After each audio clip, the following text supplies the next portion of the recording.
I'm on, I'm on. Yeah. I'm just trying out O2 here, which I'm getting good. Have we got many Good viewers? test.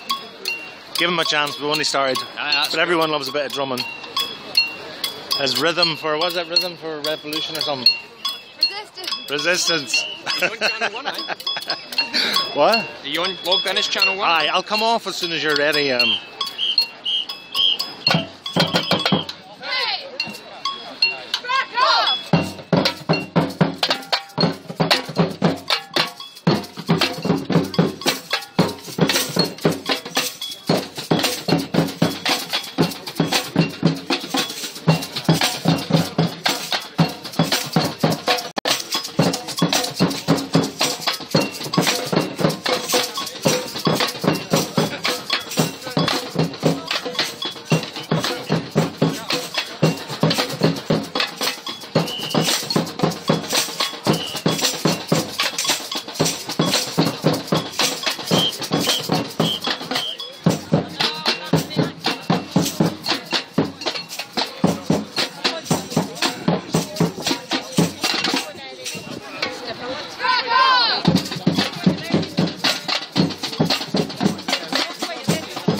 Hello, Martin. Hey, Jerry, come on over here. Yeah, speak to you. You do have some viewers, I don't know if you're updated or not. I sent 20. Hello! Sonia, is it? Yes. How are you doing? Hiya. How you guys doing? Derek McLean here, reporting live for IndependenceLive.net. We're here in Grangemouth once again to protest against the ridiculous state of affairs that is fracking in Scotland. The weather's not so cold as it was last time, which is quite good, although it is pretty miserable and rainy just now.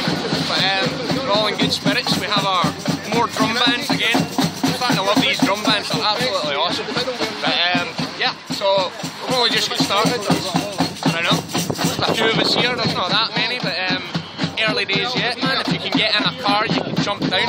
We're outside INEOS here. Heavy Indie Live mobilisation. We've got about 5 or 6 of us. Unheard of turnout from Indie Live volunteers. I came here on the good old anonymous bus. They're around the corner there somewhere as well. No doubt you can bump into them. So let's have a wee walk about. There's a unicorn now. Yeah, we have Jordy and a unicorn. That's cool. Watch yourself, pal. Right.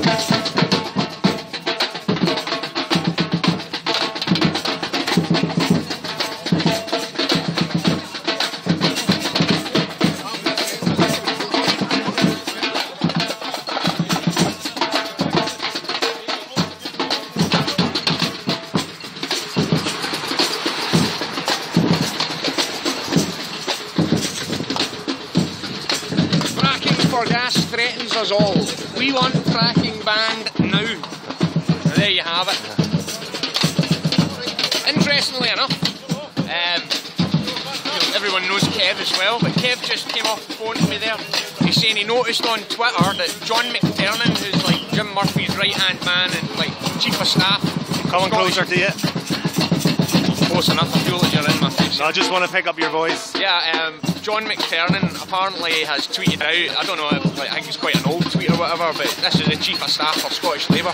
Some guy asked him about renewables and stuff and what would happen if the UK agreed with these energy proposals in France or something. Basically he said, no problem at all with fracking, no problem at all with nuclear energy, and he said he was dissing renewables and said this ridiculous state of affairs with offshore wind and stuff like that. So pretty ridiculous considering they're going about telling everyone that, you know, they're going to, well, we don't want fracking either because, like, you know, not according to Twitter, you know, like he's already said he's quite happy with it. But go and check it out yourself.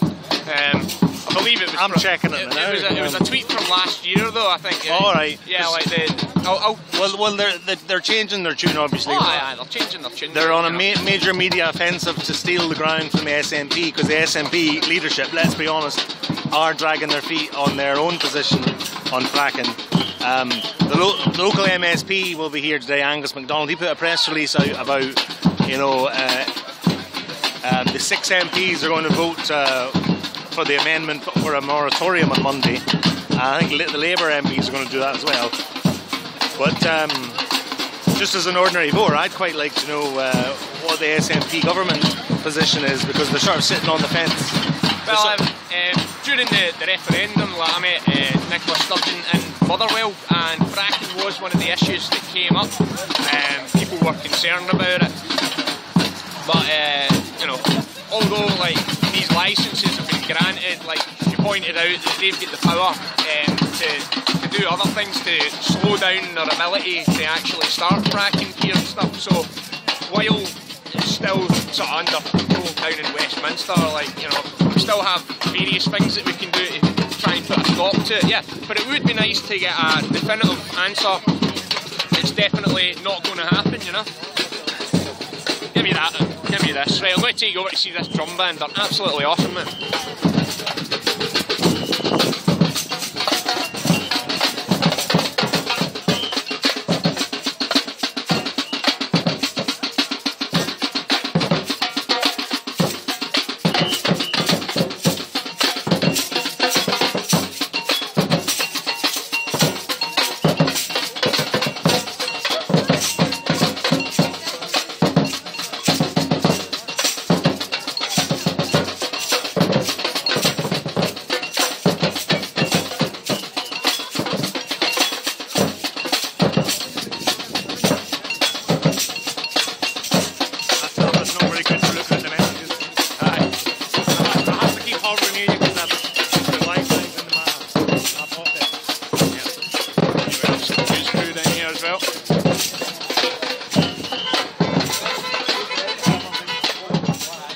Support from the passing traffic, man, that's always good.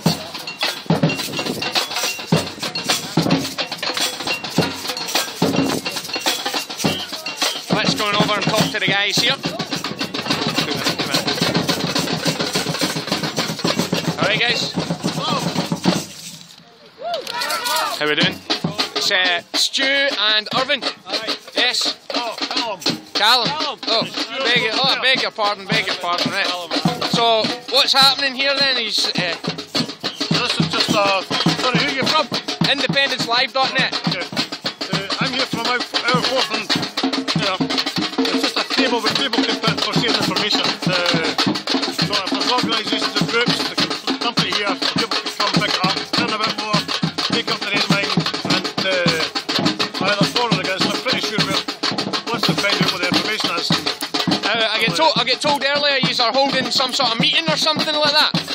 Aye, on the 31st we've got a meeting at the town hall. In Grangemouth? No, in Portobello. Portobello. Aye. That's it here. Fracking and unconventional gas in Portobello, public meeting, 31st of January, 2 to 4. If you're over that area, make your way across, you know, it's a worthwhile cause. Music plus free cake, there you go, get yourself round there. Get up there, absolutely. Anyway, aye, so cool, I'll take one of them. What's interesting about Portobello is when they're talking about, we're in the area that they're actually going to be fracking under the coast, so literally it's going to be underneath your feet. Yeah. And, you know, given the track record that these companies, the terrible pollution that they've been causing, and devastating people's lives, we really try to stop it. Yeah. I mean, there are hours and hours and hours worth of footage you can watch from over in America. Eh? This is live now, yeah? Take a pause, I've got a microphone. We're plugging in a separate microphone here, hold on. And hopefully we can be heard right. Yeah. Here, you can be the, it'll take a while I suppose. You can be the interviewer. So yeah, this meeting down, who's running the meeting then? Well, it's our forth in Portobello. It's an anti-fracking group.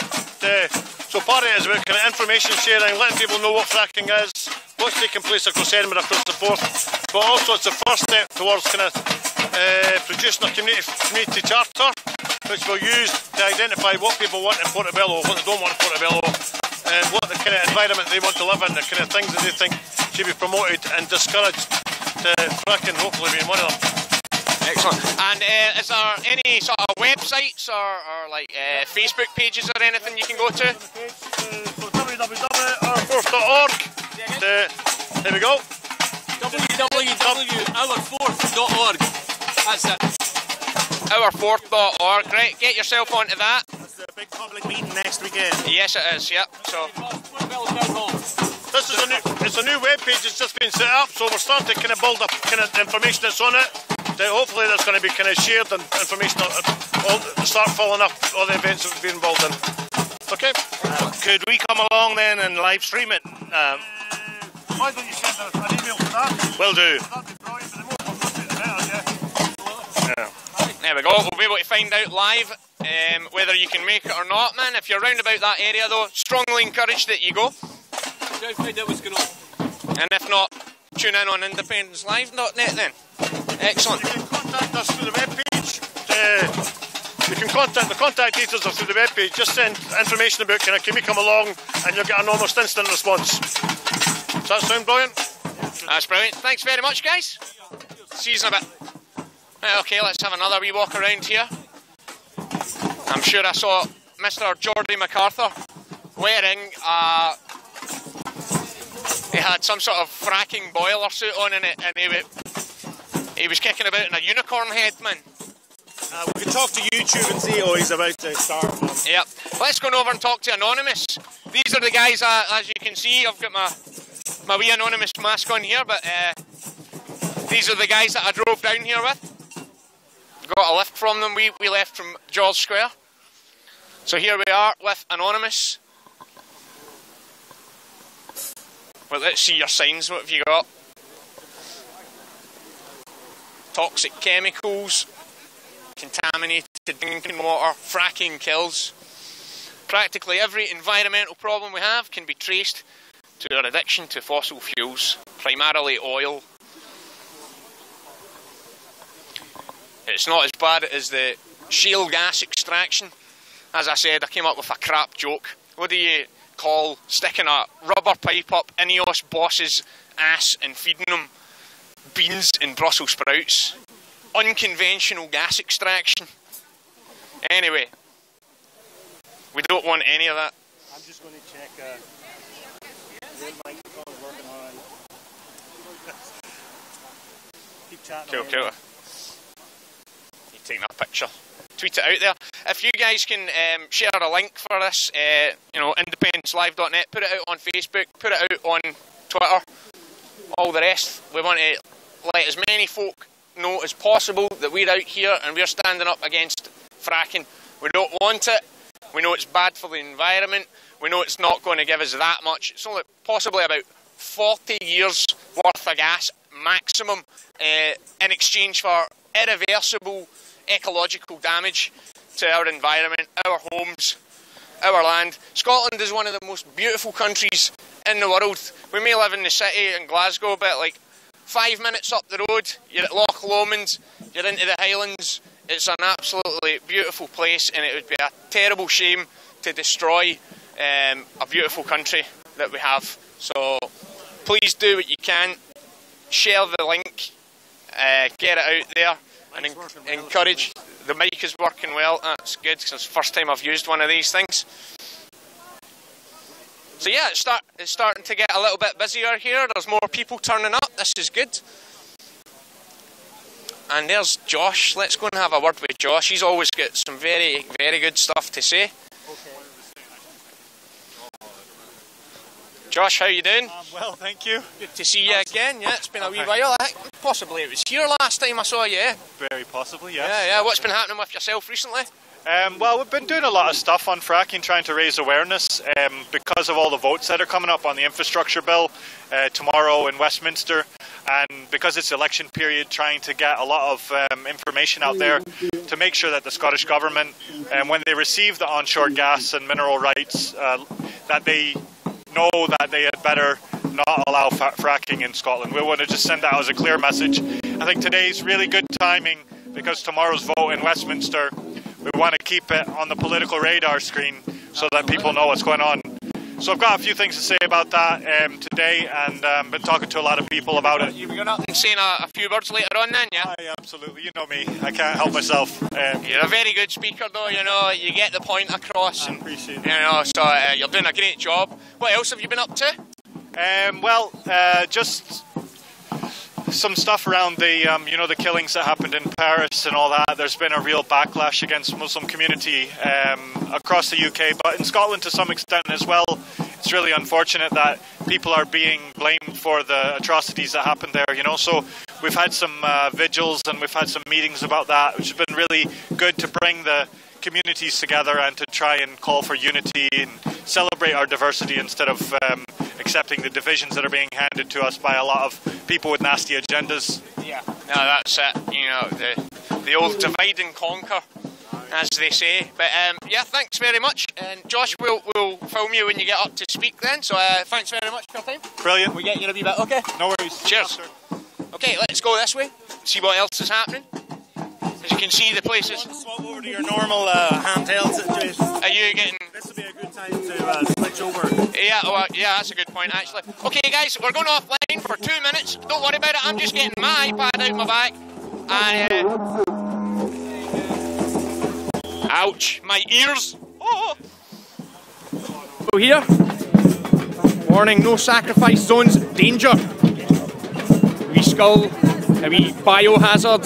Because that's exactly what it is, it's a biohazard. How are you doing today? I'm okay, how are you? You're live on independencelive.net, man. I'm okay.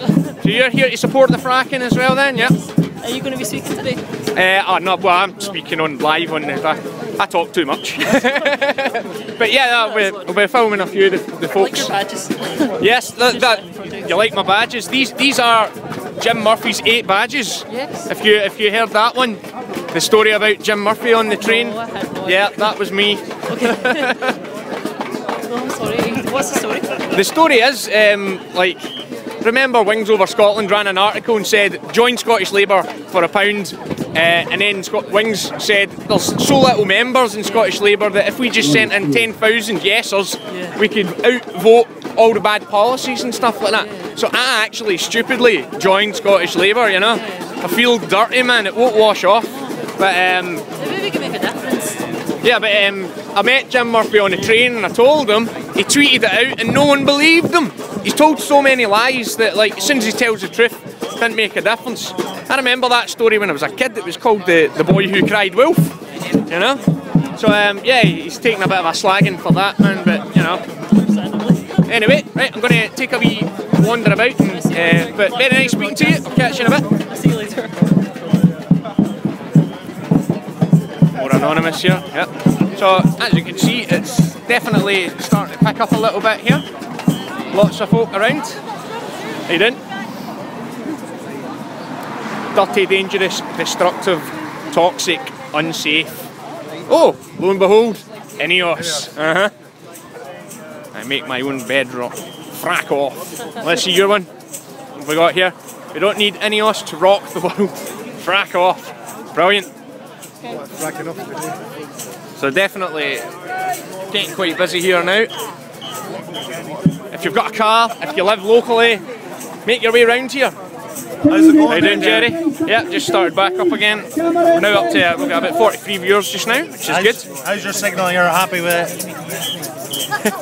Colin, he's a Delman, you should know better than to listen to Wings. Well, Colin, I thought, you know, somebody's got to raise awareness here, and, like, you know, it's certainly got a bit of media attention anyway, so, you know, much as feel disgusting for doing, I don't know, I had a few guys calling me traitor and all that kind of stuff until they read the BuzzFeed article. Then they came back and, legend, man, which I thought was quite cool. But, yeah, I mean, like, it is possible, you know, like, we could vote these bad policies out, but, you know, it's not going to happen just me doing it on my own, so need help.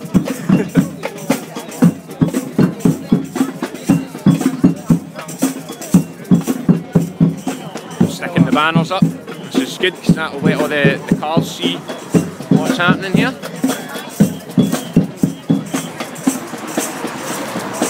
Frack off. Tall tile there.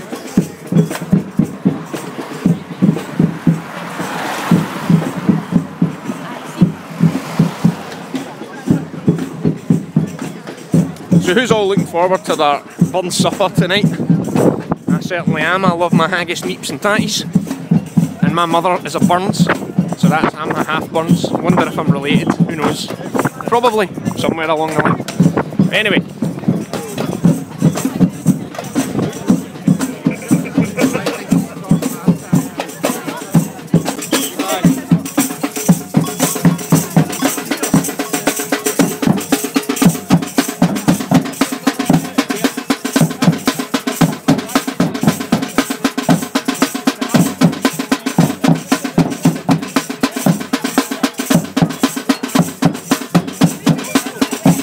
Sorry guys, the signal seems to be dropping a bit here, man. Like, if it gets any worse, we've got another dongle. Oh no, it seems to have picked right back up again. I'll keep my eye on it, but if the signal gets a bit weak, send me a message and I'll switch on to a different dongle, because I'm just going through my phone right now as a Wi-Fi hotspot here. Let's say it's really easy to get a live stream set up. If you just want to join in the fun, man, like wherever you live, we're interested in hearing from you, you know, because we want to share the word with all the different events that are going on. So if there's something happening in your area, if we can't cover it, maybe you could. Literally install Livestream onto your phone and that's it. Once you've got that installed on your phone, it's really easy to just create an event. You just take a picture, give it a name, and press record, and that's you going live. Welcome to the people protest number 2. Are we ready to protest? Because together we stand, divided we fall. Come on now people, let's get on the ball and work together. Come on, let's work together. Because together we must stand, every boy, girl, woman and man. Well, we've come here today for 2 or 3 hours. We're here to tell them that this land is ours. Let's work together. Come on, let's work together. Because together we must stand, every boy, girl, woman and man. Cause when the fracking goes wrong, and I think it will, then the consequences, they give me a chill. Let's work together. Come on, let's work together. Because together we must stand, every boy, girl, woman and man. Alright, yeah! Let's see you dancing, come on, let's see some movement.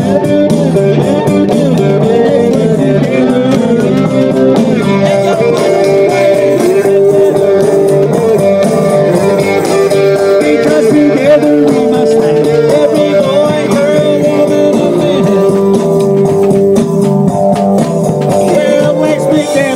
Let's spoil their day. Let's make it quite clear that we're not going away. Let's work together. Come on, let's work together. Because together we must stand, every boy, girl, woman and man. Hey! Let's see you shouting, Frack on! Frack on! And again!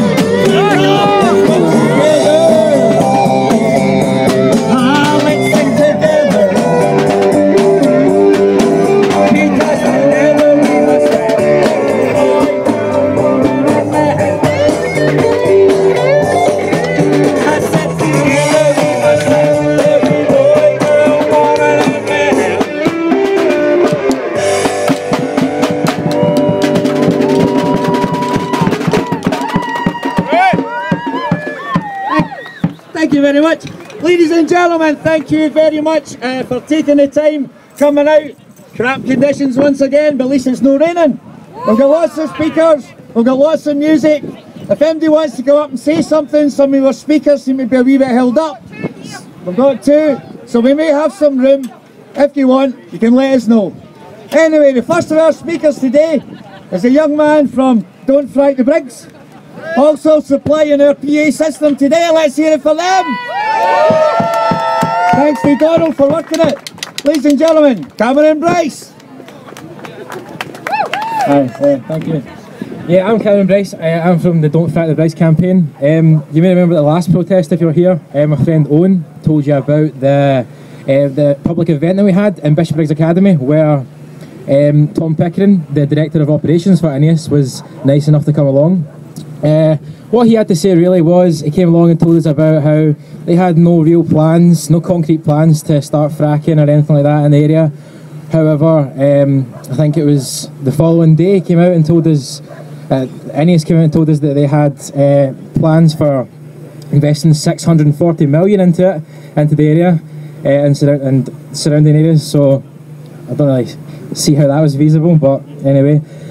So the deal with Don't Frack the Briggs is we're moving on from the kind of start off project that we did, which ended up with the public event, and we're now moving on to like the two key areas. We're moving into collectivising with the other surrounding groups in the Greater Glasgow area. We've started meeting up with other groups in Eastern Barnshire, which I think is very important, because then we're looking to. We've started a group called Eastern Barnshire Against Unconventional Gas Extraction, that's it, Alliance, and we're going to look to start that and progress that, hopefully have another public meeting, and then meet with other groups further out. I think that's important for groups all across Scotland to unite against this, because it is going to affect all of us. It's going to affect everyone all across Scotland. Another important thing is, I don't know about you, but speaking to people, a lot of people still do not know about fracking. In my work, my friends, I mentioned fracking, they have no idea what it's about, and I've still not come across one person that I've told, and not one person has said, oh, that sounds fantastic, yeah, we should give that a go. Every single person has been against it, and they have a right to be, because it is awful. I mean, I'm sure many of us have watched the film Gaslands and documentaries. It's nothing good has come out of fracking, apart from for a kind of elite minority. One thing I would like to say that we need to shy away from is party politics, because this does affect everybody. SNP, Green, Conservatives and the Labour. We need to stand together against this, because it is going to affect every single person. So keep this short and sweet, because it's quite cold. So to sum up, INEOS are liars. We need to unite, and we need to get everybody involved, because the more people we have that know about this, then the stronger we'll be. Thank you. Yeah. Cameron Bryce, ladies and gentlemen, from Don't Frack the Briggs. Yeah. Well done, young sir. The last time we had one of these in the 7th of December, I went on to Facebook and I had a wee look on Facebook fracking sites, you know, on pages and what there was, and I probably found maybe about 6 to 9. Yeah.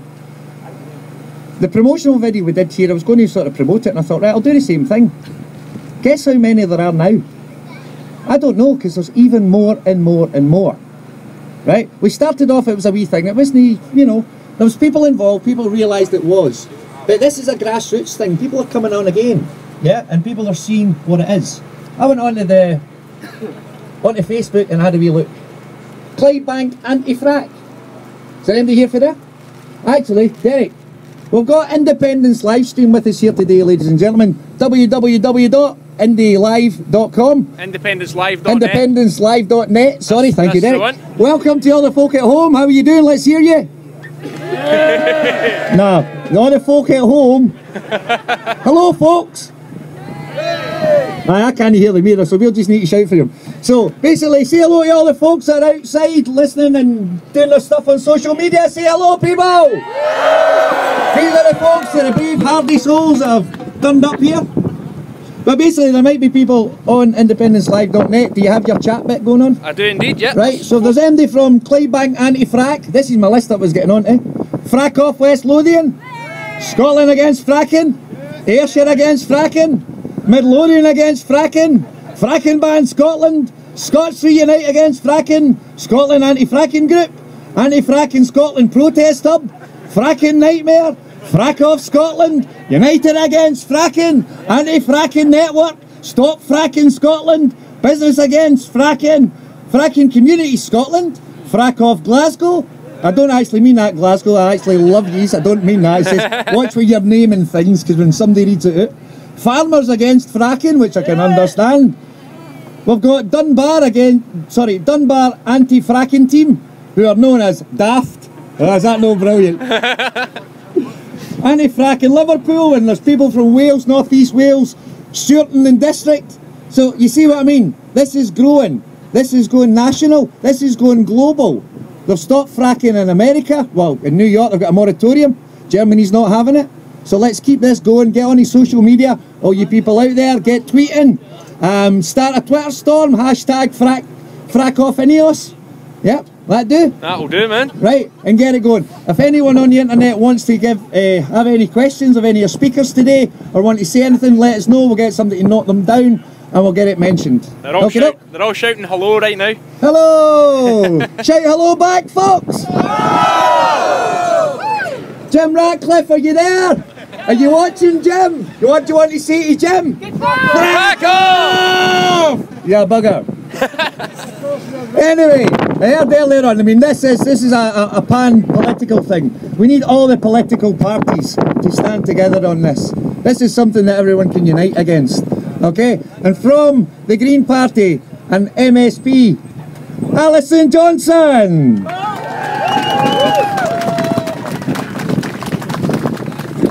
Thank you very much. I'm absolutely delighted to be here with you all on this Sunday afternoon. The fact that you're here when you've probably got mundane tasks to be doing, like ironing school uniforms and doing the shopping and stuff, but you put that to one side to come here to say this is important. Do we want fracking in Scotland? No! What do we want?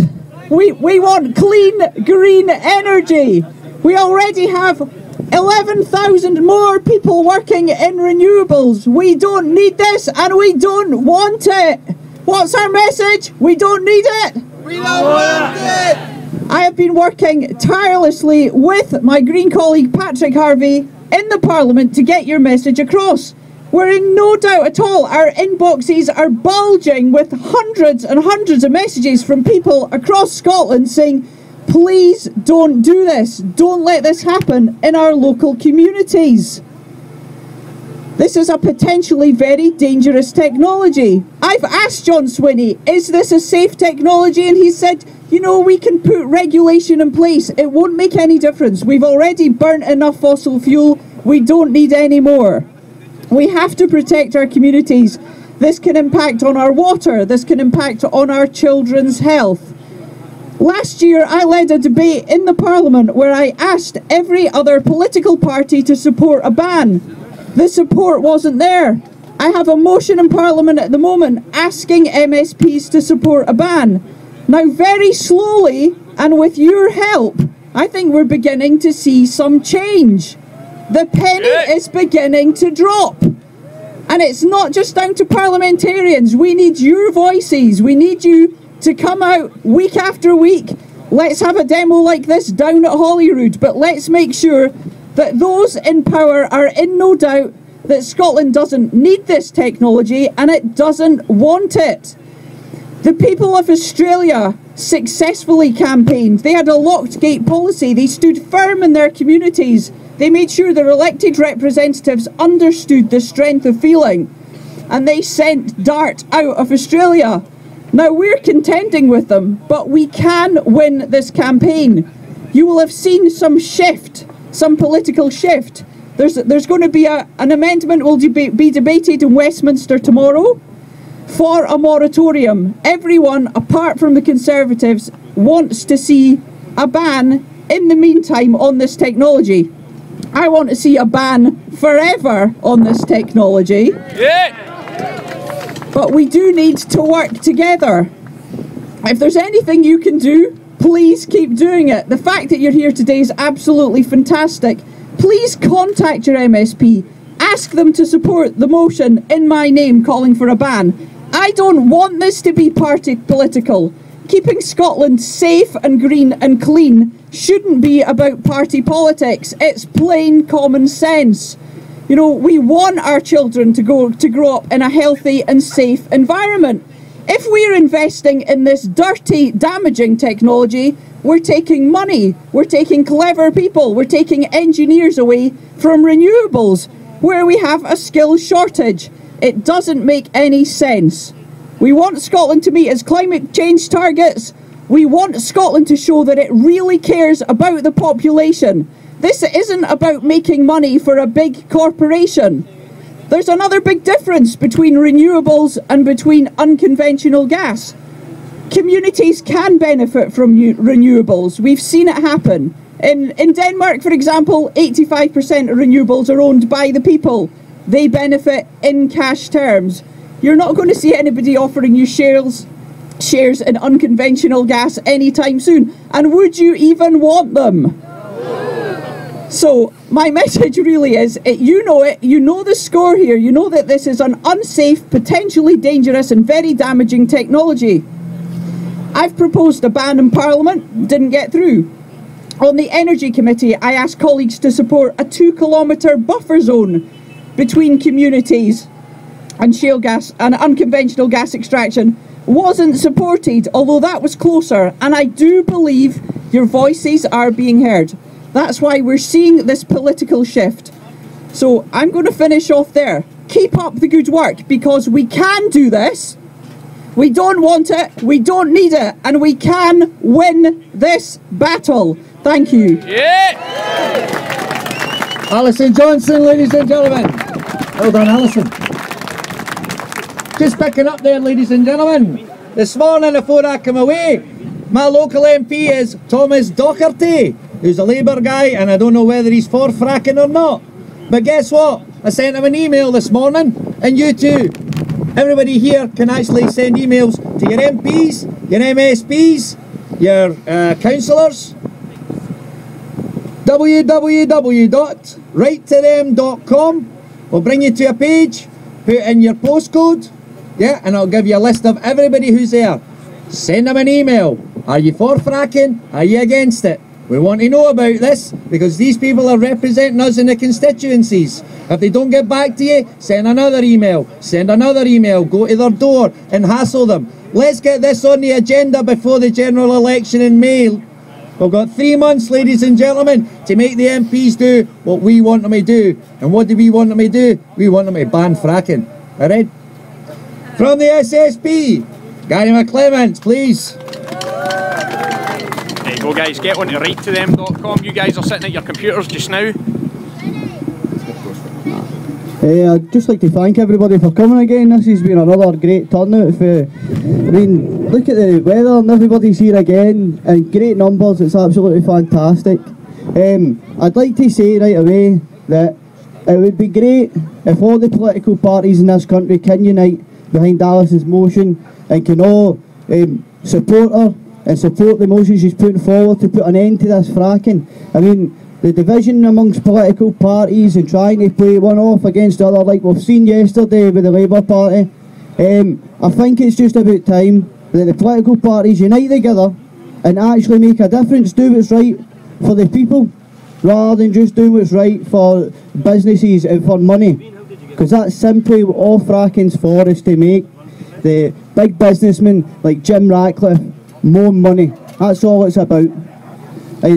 First of all, I'd like to say, I've been asked off a lot of people, why is the Socialist Party, we're picking this up in a big way.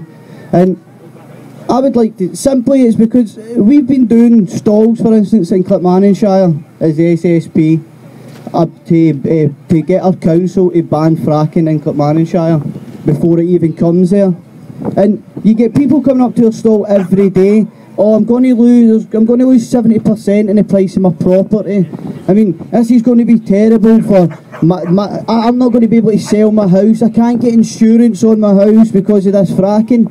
And at the end of the day, the problem we've got is no people from normal working class areas are coming up because they don't know the risks in this. And the media have been completely silent on it. That's why I feel that it is right that the Socialist Party make a big effort and trying to put an end to fracking, because we need to make sure that the voice of the working class is also heard as well, even though these people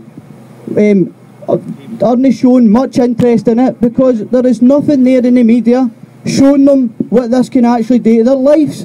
And at the end of the day, you lose 70% of the price of your property. That is nothing in comparison to having your water contaminated.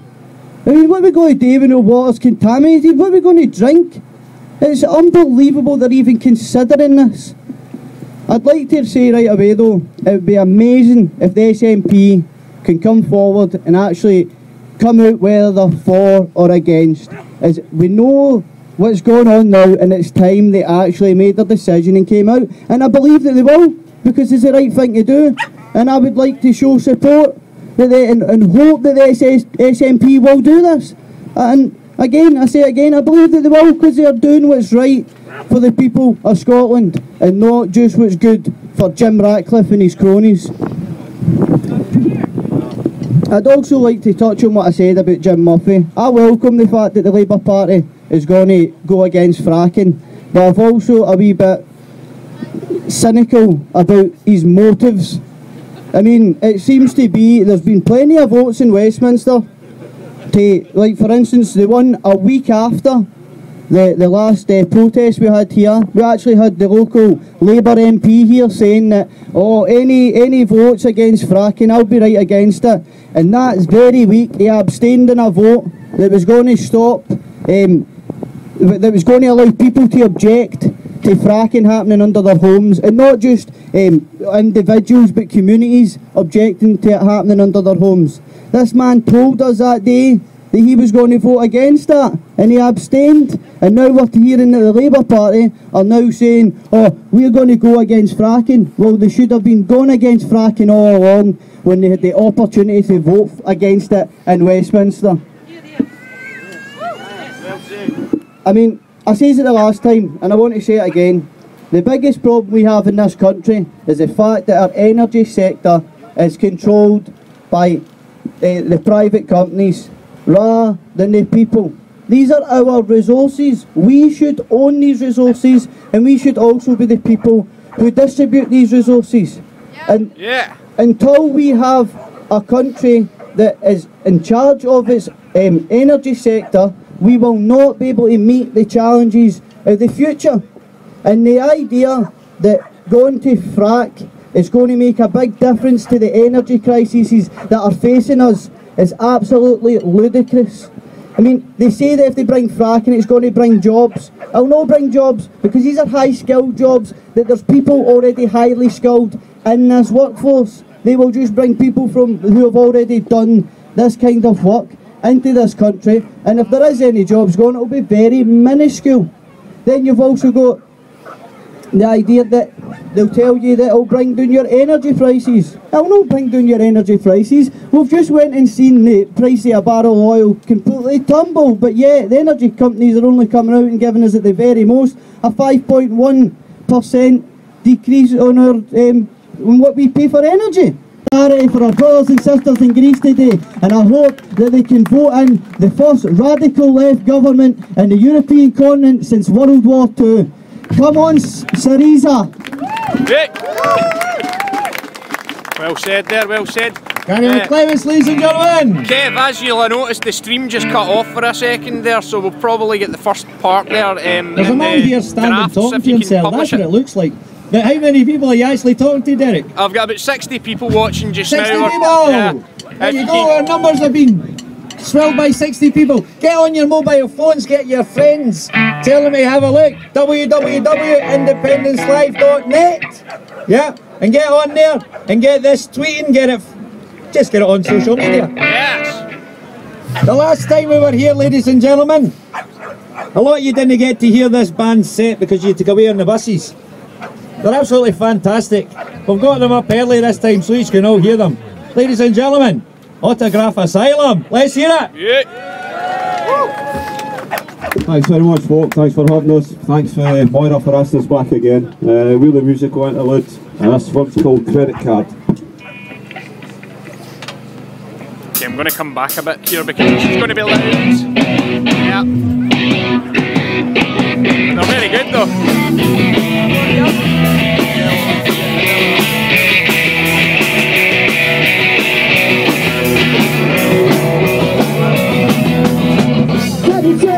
This is now to one of you. I'll leave wandering about then. Like I say guys, thanks for tuning in, and if you can help spread the word, get it out on Twitter, get it out on Facebook, independencelive.net, and if you can use a hashtag, what did they say, Frack off INEOS, if you use that, then we can get this out there. Some more posters up here.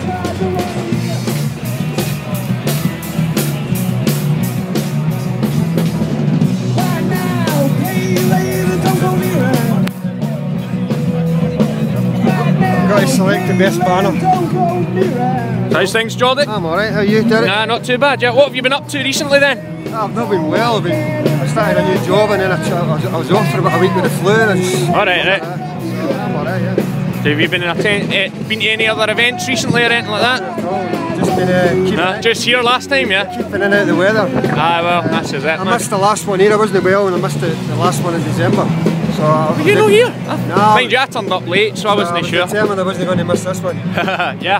Well, we got a better turn. Like, you know, last time was absolutely freezing cold, you know. So you know, we didn't have half as many people, but this is good, you know. I was just talking to the police liaison earlier, and they were asking us about other events and all that like year, and I said, well, we're looking forward to reuniting our friendship with the BBC in March. Absolutely, yeah. We're planning another big protest at the BBC in March. Yeah, well, quite right. I mean, in the meantime, we're giving Jim Ratcliffe a piece of our mind at the moment. Yeah, like I keep saying, we should stick a rubber pipe up his bum and then feed him sprouts and beans, and that's unconventional gas extractions, you know.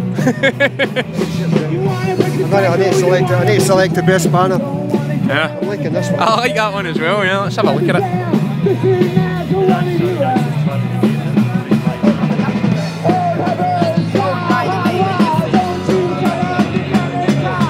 Send more protesters.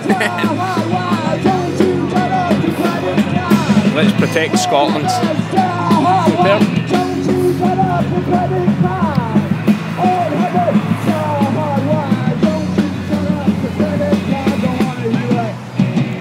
Hello.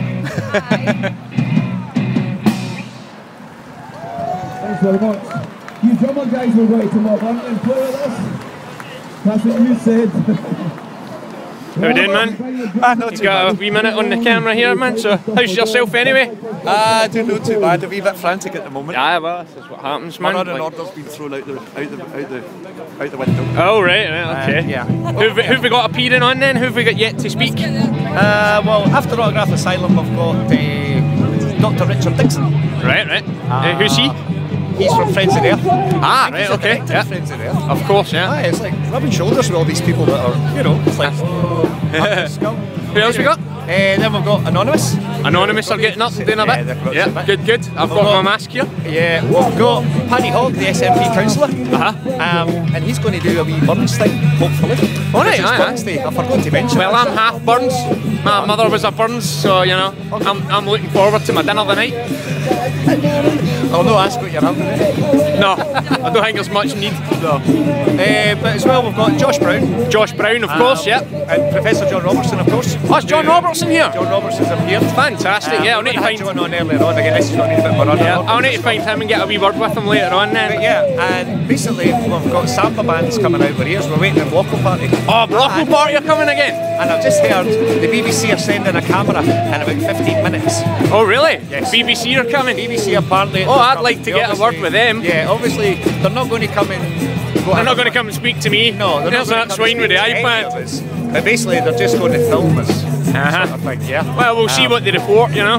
If we get on, it's... Aye. Well, bear in mind that, like, you know, the reason I've got such a gripe against the BBC, you know, because when I first went to the first independence BBC bias protest, you know, I was like, well, are they biased? You know, and then once I saw them report, there was only about 200 people there. I was like, well, wait a minute. They're definitely twisting the facts. Yes. But what really drove it home for me was the Palestine march. 6,000 of them marching from Buchanan Street all the way down to the BBC, and as soon as we got there, like there was guys looking out from the BBC's offices up in the second, third floor and all that. They were looking down like, oh my god, so many people. How are we going to get home? How are we going to get past all these guys, you know?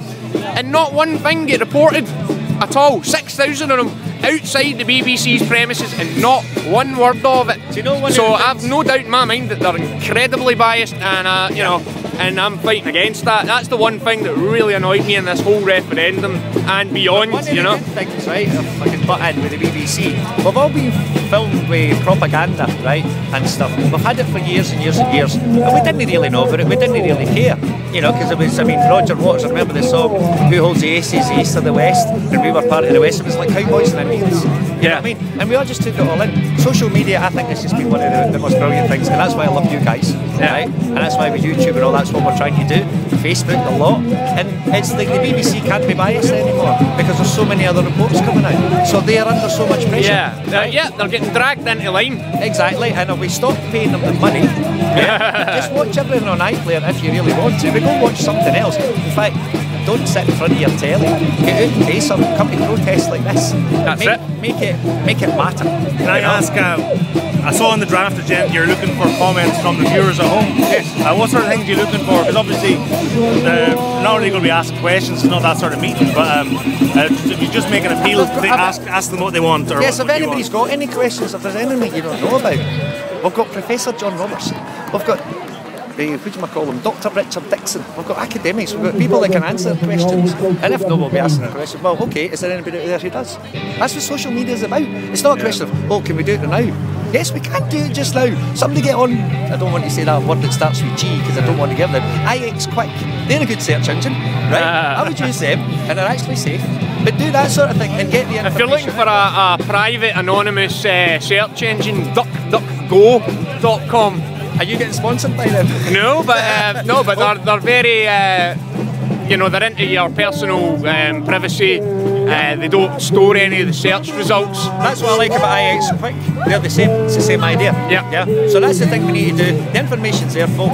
If you need to know it, and if you can't find it on the net, you can actually ask here. A wee bit of interaction would be quite good. Yeah. So that we can get the live protest and we can get you sitting in your houses actually doing something, so you feel that you're part of it. Because that's what we really want to do. Yeah. Okay, cool, anyway, I better go and run and do something. No problem. But thanks for your time again. I'll catch up with you in a wee bit. See you later. Cheers.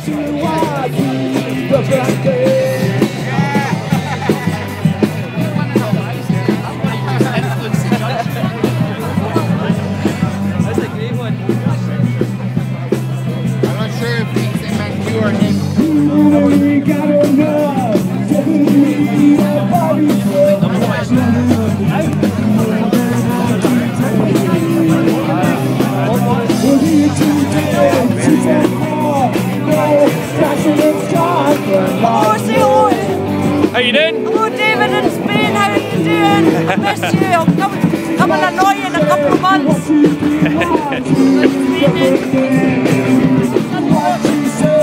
It's any Frack off planet.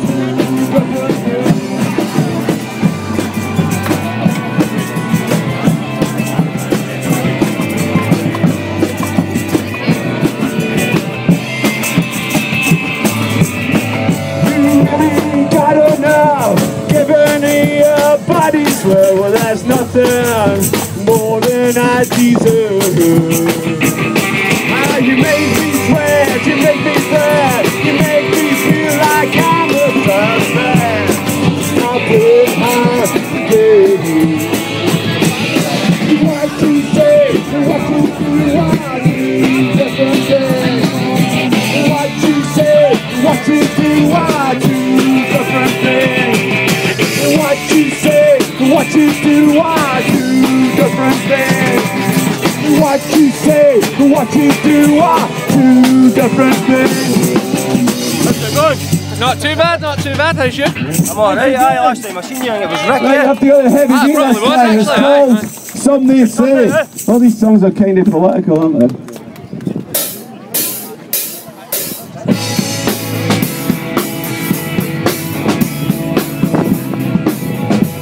Alright guys, how you doing?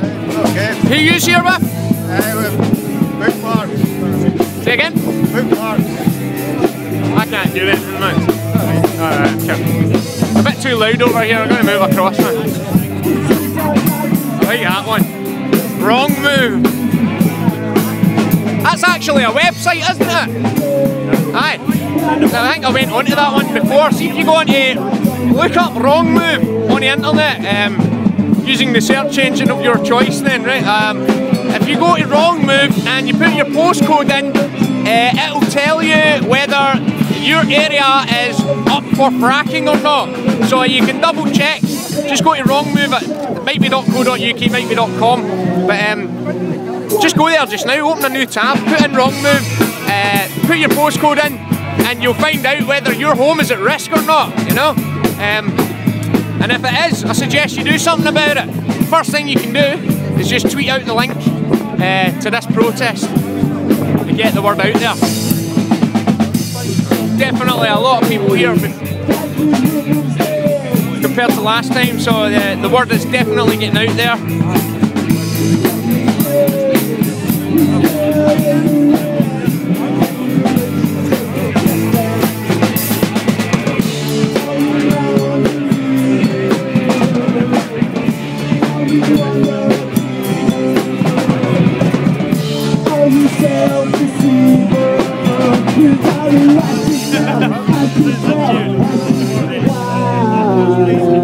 Just noticing in the comments here, people are going on about looking forward to the march.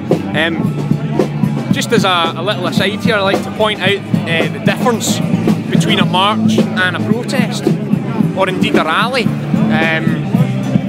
If you're holding a march and if you're holding a rally, there's a whole bunch of legislation and rules and regulations that must be followed, health and safety and all that kind of stuff. Stewards and yellow jackets, like there was a wee guy trying to organise the first fracking protest, and he ended up pulling out because he called it a march, and the city council, there's some support from a wee car over there driving by, the council were pretty much doing everything that they could to put a stop to these protests happening, but the original guy that was going to have this event, he called it a march, and as such you had to follow and comply with the legislation, right? So it's not a march, it's a peaceful protest. If it's a peaceful protest, legally you can pretty much do whatever you like, don't break the law obviously, but yeah, you know, we've got rights and you know we can exercise them, but like know what you're calling it.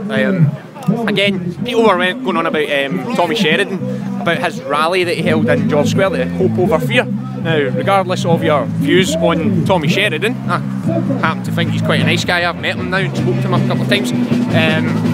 But the point is, the Daily Record and the papers were like kind of jumping on him, man, because he's, you know, he's a bit of a media figure and all that. And they were, oh, he's just trying to get money because he was asking for donations and stuff.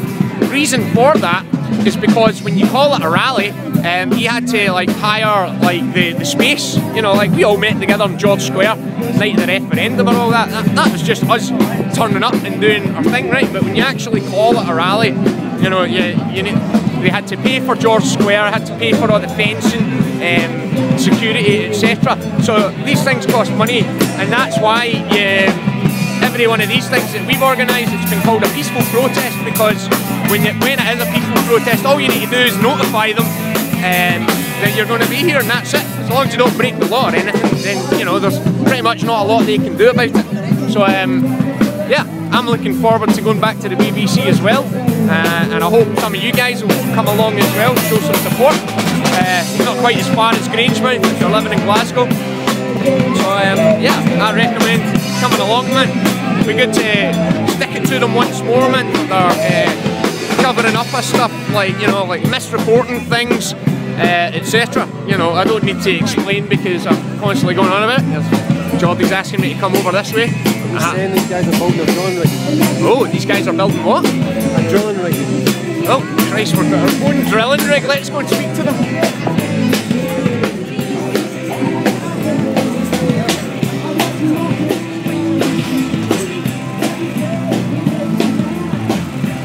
Hi guys, how you doing? I'm not talking. I'm just here looking at this structure here, and Girl, you know when we finally get to the point where we're going to knock it down, Ah. Can we do we just a bit we can live? Yeah, absolutely. Yeah, I want to. We're going to explain to the general public and the rest of the planet that this has been built using Quadrilla's own regulations. Yeah. So it's completely safe. It's a nice touch. I like it, and it'll be fun. Blame him. He thought of it. That's a great idea. But he really just truly believes that we built it according to Quadrilla's specifications. That does look like it fits in with Quadrilla's specs there, yeah. That's typical Quadrilla technology, that. There we go, yeah. Sticky back plastics, a bit of string, tubing mount, brilliant. Oh, I'm looking forward to seeing that then. Make sure you find me before you knock it down then, right? We need a celebrity just to give it a top. I'm a celebrity now. But you joined the Labour Party. Oh shit, man. I feel dirty, man. I've had about 20 showers. It won't come off, man. I can smell it. What song? A sauna. Oh, a sauna? Yeah. Oh, well, I don't know. It might help. It might work. I actually read in the paper the other day that a guy dropped dead in the sauna, man. Like, he must have fell asleep and overheated and apparently someone found him all charred inside, man. Quite scary. I always prefer the steam room myself, but anyway. Well, you could try that. Yeah. So where's this rig getting set up then? Just round about here, or is it over there? Drum roll. Underneath a house near you. I need a house near you. We need not if I've got it. Not if I've got anything to do with it. To knock it down though, to emphasise the robustness of it. That's a very good point. There's several small children. There are. I think that would be better than some smelly Z-list Labour member celebrity like me. Equity, if they've got an equity card. Oh well. I could use a coffee, man. Is that wee van? There was a van over there, the last protest. I'm wondering if it's there again. You can maybe get Jerry to take over the stream for 10 minutes. Well, I could do that. No, man, I'm getting slagged in the comments here. Look at this. Haha, what's a Labour man, Edel? No. Do you care? But hey, do you know the only thing that will wash it off is if another 9,000 odd people join and then we outnumber the folk who are voting in these bad policies, It's good though that they've turned around and said that they'll be anti-fracking completely, but again, as the guy for the SSP said, let's... First of all, no planning without a local referendum, so let's just do a test, this completely unbiased audience. If someone proposed fracking in your area, put your hand up if you'd like it. Okay, so that's a good test. Excellent. Well done, Labour. Now, I've been at meetings across the Central Belt. There are at least 30 groups that have come together to oppose fracking, so it's very hard to imagine these local referendums are going to produce a very positive result for the industry. Thank you very much. The third of their three conditions, I've skipped the second one because not very interesting. The third of the three conditions was that they would learn the fracking lessons from the rest of the UK. Well, The Guardian did a good piece the other day where they went round and asked companies and asked local authorities, looked in reports, and they found that there's only 11 boreholes actually proposed by any company in the UK in the next year. So this dash for shale gas isn't really happening. So there won't be many lessons to learn. And of course, Lancashire County Council have just been advised by their officials to turn down 2 applications by Quadrilla. So we won't be learning anything from those either. So it could be rather a long time before Labour in Scotland believe we've learnt the lessons from the rest of the UK. Other good things about what Labour have proposed. They've talked about it as fracking, but they've clarified that that's shorthand. They also mean coal bed methane, so they mean what's been proposed at Earth. They also mean underground coal gasification, so that's what's proposed from Fife. So, and they've also said that they would like a halt to all existing applications as part of this moratorium. So it's not a ban, which is what all of us want, but it is about as good a moratorium as you can possibly propose. So it's great, but of course you don't get it till 2016, and only then if you elect Labour. So what have the SNP done? So this puts huge pressure on the SNP. We've been talking to the SNP for the last 2 weeks, talking to Labour as well. We've been trying to persuade them to vote the right way tomorrow in the House of Commons. They're now going to do that. So there's been lots of backwards and forwards, but their MPs are now, all 6 of them, are now going to vote for a moratorium on unconventional petroleum, which they take to mean shale gas and CBM, but not underground coal gasification. But they're going to vote for that, so that's good. Going to vote for that tomorrow. That's pretty unlikely to get through, although you can help its chances by emailing your MP and telling them to vote for it. And you can go to our website, Friends of the Earth Scotland. You can take a simple e-action that tells your MP to do that. About 700 people have done that already. So, this looks like the SNP wanting a moratorium on fracking, but actually they've been very careful in how they've phrased this. They've said they're supporting this amendment because one of the things in it is a freeze on new licences. So they've linked this to the Smith Commission, to Scotland getting the power to decide who gets a licence. Because at the moment, what's going to happen is the UK government is going to give lots of licences, including to INEOS, across the whole central belt of Scotland, and then say, oh, thanks very much, now Scotland, you're in charge of licensing, after we've made all the important decisions. So, this is a sensible amendment for the SNP to vote for. It'd be great if we stopped INEOS getting any more licences for a year or two. And Fergus Ewing has written to the UK government saying, even if this amendment doesn't get passed, please put a hold on these licences. So that's good, but this isn't what the SNP would perhaps like you to think it is. This isn't a firm commitment from the Scottish National Party and the Scottish Government to have a moratorium in Scotland, because this amendment isn't going to pass. Fergus Ewing, our Energy Minister, is going to give a ministerial statement on Tuesday or Wednesday in the Scottish Parliament. And this is the most important thing that's going to happen this year in Scotland on fracking. Because either we will win, or he will say, we're going to do some things, but it's not a moratorium, and we will have lost, and we'll be locked into the election and beyond with a position that isn't a moratorium. He said we're going to strengthen the Scottish Government's position on our precautionary approach to fracking and unconventional gas. So he could stand up in Parliament and say, we're worried about climate change, we're worried about local impacts, we're worried that the laws aren't right to regulate this industry, and so we're going to have a moratorium until we sort those things out. That's what they did in Ireland and France and bits of Germany and the Netherlands and Bulgaria, for God's sake. So we could get that. That is possible. The SNP could go that far. They are on a knife edge, depending on where they're going to do on it, what they're going to do on this. He could, though, just say, well, we're a bit worried about climate change, we're a bit worried about local impacts, we're a bit worried about health, we're a bit worried about regulation. So we set up some working groups and they're going to have a look at that. That's our new firm action. But we're not going to have a moratorium. And that's more likely. But I know, and anyone in the SNP knows, this is very finely balanced. They're really feeling the pressure. They're feeling the pressure because this kind of thing is happening. They'll see this on their televisions. The BBC are filming today, maybe not to use it today, but to use it tomorrow night when they talk about what happened in Westminster, in the week when they talk about what Fergus Ewing has said, to show that there are protests. MSPs have had 18,000 emails telling them to do something about this. MPs have had 700 emails telling them to vote the right way tomorrow. So, this is the crucial week, because Fergus Ewing will either lock us into the wrong thing, or he will give us a moratorium, which isn't a ban, but it's very, very good step forward. So Labour are putting that pressure on with what they've done. You're putting that pressure on. Whatever we say about the infrastructure bill tomorrow, that puts the pressure on.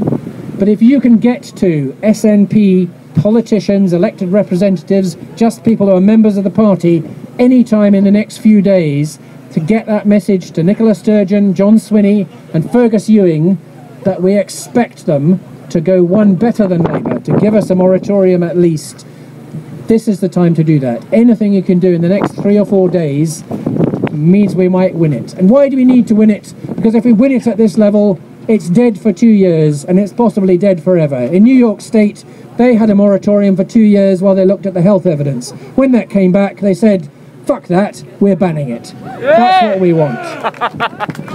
But if we don't get a moratorium, we have to keep fighting this. So whilst it's lovely to be here again with you lot, and when we're here in the summer, there'll be thousands of us because the weather will be nice, I don't actually want to keep coming back here. I don't want to be fighting 30 applications across Scotland from INEOS. I want to kill it at the political level so we don't have to have any of those fights. So anything you can do to influence the SNP, tweet, go on Facebook, email them, go do our action online, go and see your councillors, your MSPs.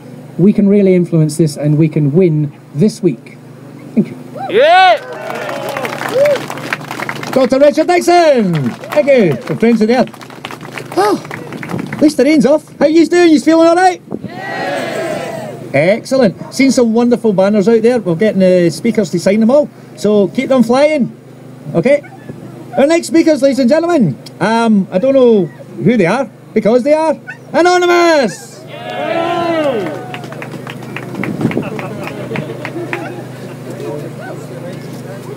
Brothers and sisters, here we are again today, gathered in unity, with one common goal, and that is to let INEOS, Jim Ratcliffe, Holyrood and Westminster know that we, the people of Scotland, there we go, will not sit back in silence and allow the inevitable, irreversibly catastrophic damage that will occur if we allow these people to carry out this fracking in our beautiful country. Brothers and sisters, the very fact that we are gathered here outside INEOS head office shows you the total disregard and contempt we the people are held in by those in power, because I can honestly say I've never spoke to one single person who's in favour of allowing this process, which involves hydraulic drilling into the earth using a mixture of water, sand and various extremely hazardous chemicals up to thousands of metres down into the earth's core to break up the shale beds and allow for the extraction of the shale gas. But at what cost? The cost I'm talking about, brothers and sisters, is not measured in pounds, dollars or euros. No, it's measured by the damage it will do to the environment, damage that cannot be fixed. During this process of hydraulically pumping these various hazardous gases into the earth, only around 10% of which is extracted back out. So where does the other 90% go? Well, that's a question we just cannot answer. One thing we do know, the rest of the leftover chemical process, the waste process, will stay in the earth and will more than likely make its way into our water supply, polluting it and making it undrinkable, while at the same time polluting and killing off our fish and other aquatic life. Brothers and sisters, are we really going to stand back and allow this to happen? No way. That's why we're here today, to tell Jim Ratcliffe and INEOS to frack off. Over the past few months, not from watching the BBC, but more credible alternative media sources, all we seem to be getting is stories of fracking, getting an outright ban in countries like France, Switzerland, Bulgaria, Czech Republic, Northern Ireland and Germany. Not only this, brothers and sisters, but in the birthplace of fracking in Denton, Texas, after witnessing firsthand the destruction caused, they decided to stop fracking, placed an outright ban on it. Then the entire state of New York followed suit and done what only one other state had done before it, which was Vermont, by completely banning fracking. So now what we really need to ask ourselves is not only who in their right mind would give the go-ahead and allow this extremely dangerous and hazardous process to go ahead, but also why. Why would they allow it to go ahead? Why, when they know just as well as we do what the likely consequences are going to be? Well, ladies and gentlemen, I tell you why.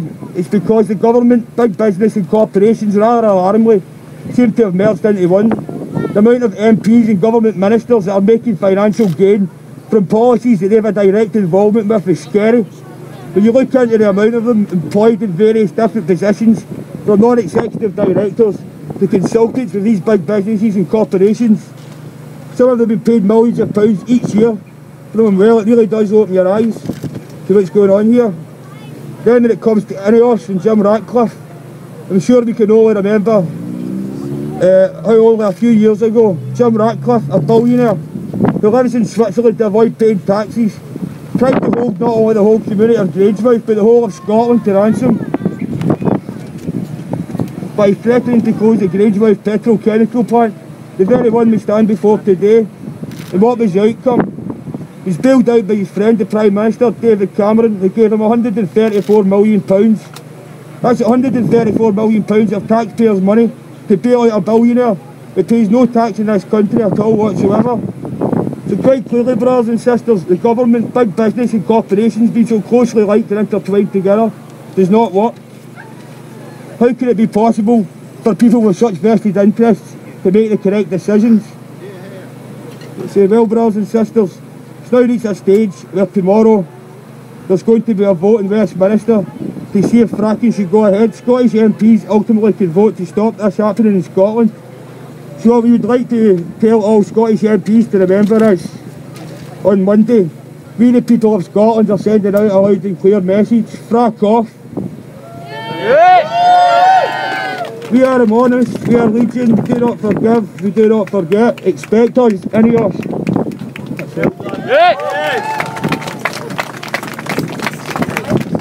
Well done, Anonymous! Message to Anonymous, to INEOS there. Expect us. We'd like to welcome friends throughout this land, not just Scotland, everybody else that's on social media. I noticed there from ukcolumn.org, Ian Crane from Fracking Nightmare, ladies and gentlemen. Check this man out on the website, his website, ukcolumn.org, is that what it is, Ian? ukcolumn.org/live, yeah. Does an absolutely brilliant programme, helped us in the promotion of this one the last time, so thank you very much for you coming along and doing that. We will have a wee special guest coming up after this one. It's a bit of a ghosty, if you know what I mean. There's a wee bit of haggis in the air, let's put it that way, but I'm not going to spoil it. But before that, Billy McCord from Forth Valley College would like to make a wee statement. Billy. Good afternoon. This is going to be very brief. My name is Billy McCord. I'm the EIS Further Education Lecturers Association Branch Secretary at Forth Valley College, just up the road, about a mile up the road from here. And we had a motion that we got put through our AGM on Wednesday. Can we hear? On Wednesday we got a motion through our AGM. And that was thanks to the support of Paul Sweeney, John McCall and Ruth Davis, who are stewarding here today, all lecturers at Forth Valley College. The motion reads as follows. This EIS Further Education Lecturers Association Annual Conference resolves to join Unison and Friends of the Earth, among others, by affiliating to the broad alliance of organisations led by concerned communities of Falkirk in their campaign calling for a moratorium on all forms of unconventional gas development, including fracking in Scotland. This practice is not only a threat to public health, but threatens the environment and will literally undermine house prices and make it very difficult to renew buildings insurance in the licensed area. I think it's very important that motion went through Wednesday. It will go to their conference in March. I think it's very important that we have a political party, a community council, a community group, a church or other faith group.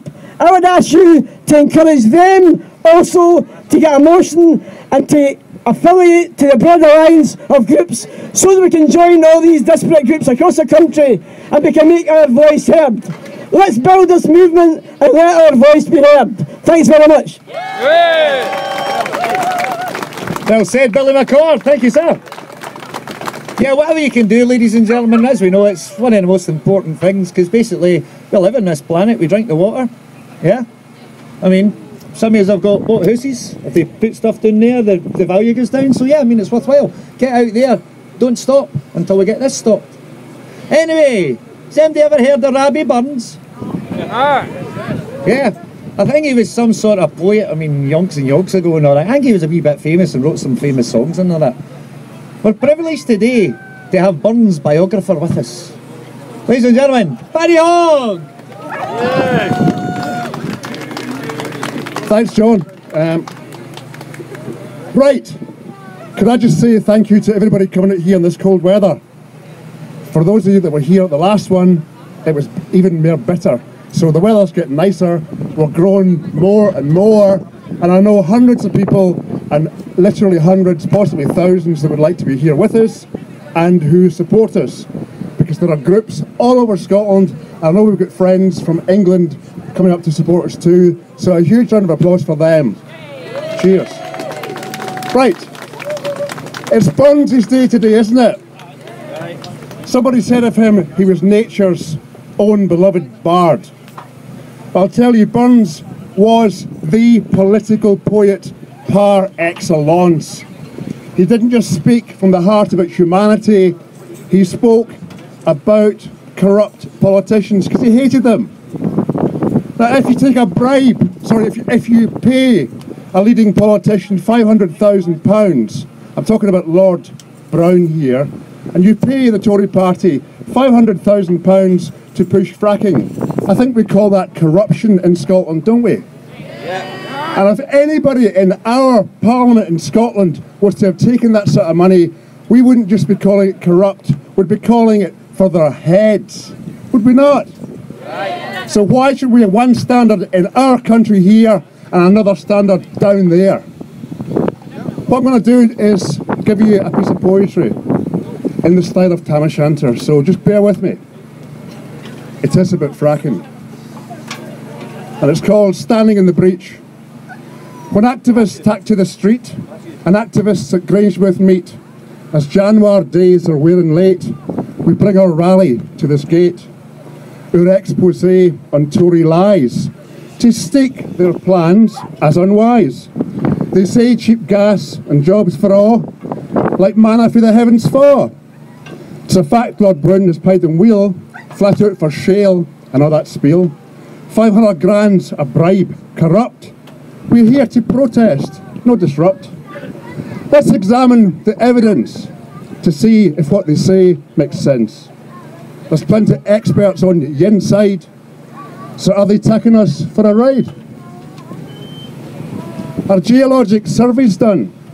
What underground does water run? And seismic data of fault lines? Are subsidence for old coal mines?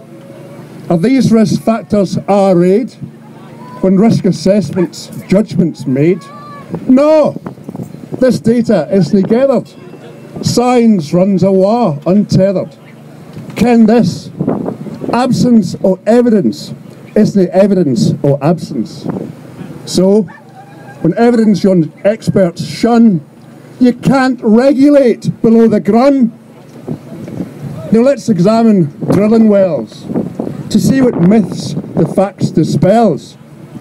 Good evidence that's peer reviewed proves safety claims are hyped and skewed. The percentum of wells that leak is exposed in ye fine critique by Professor Ingrafia, who on this subject has got nae peer.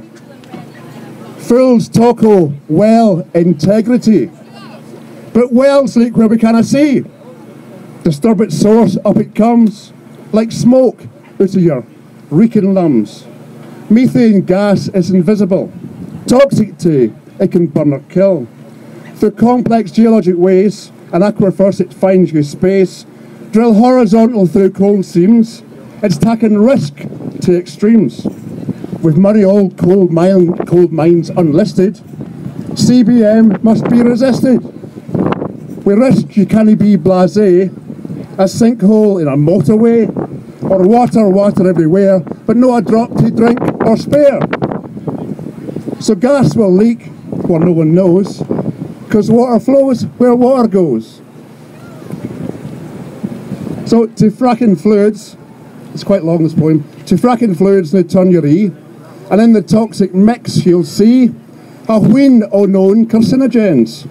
Then zoom in further with your lens to see endocrine disruption in the toxic brew eruption. They blast it in, they know not where, and what it gans, they just don't care. So by a route of pathways rent, by leak and seepage, fluid spent, it gets into the water course, and to a reservoir it pours. Then through it into the glass you drink, turn on the tap, then fill the water tank to sink, turn on your tap and light your flame. If it builds up, it's boom, nae The laws of probability increase the risk of volatility. Extreme conditions will exist when unkent variables persist. So, scientific test regime for radioactive norms downstream. So water it may burn or glow we flow back waste for down below. Rules allow the corporation self-reporting regulation. So when things gone wrong, as they must, to private greed, we're to put our trust. No, your civil action, the best civil action plan is avert disaster if we can.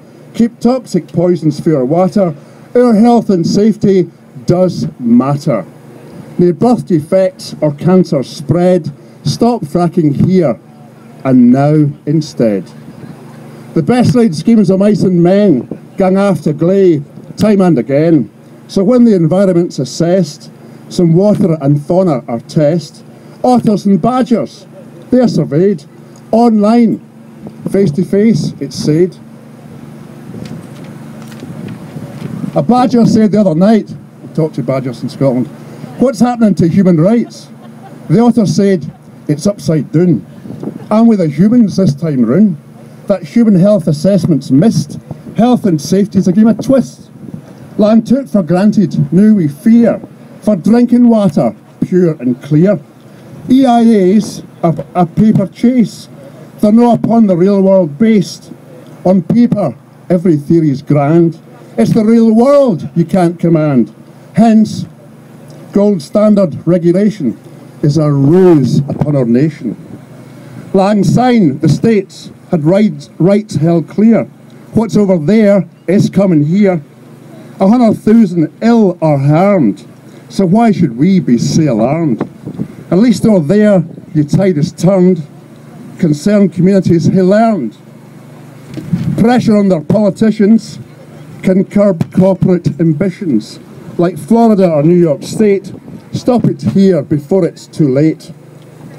Underground gasification, hell's furnace, a blow our nation.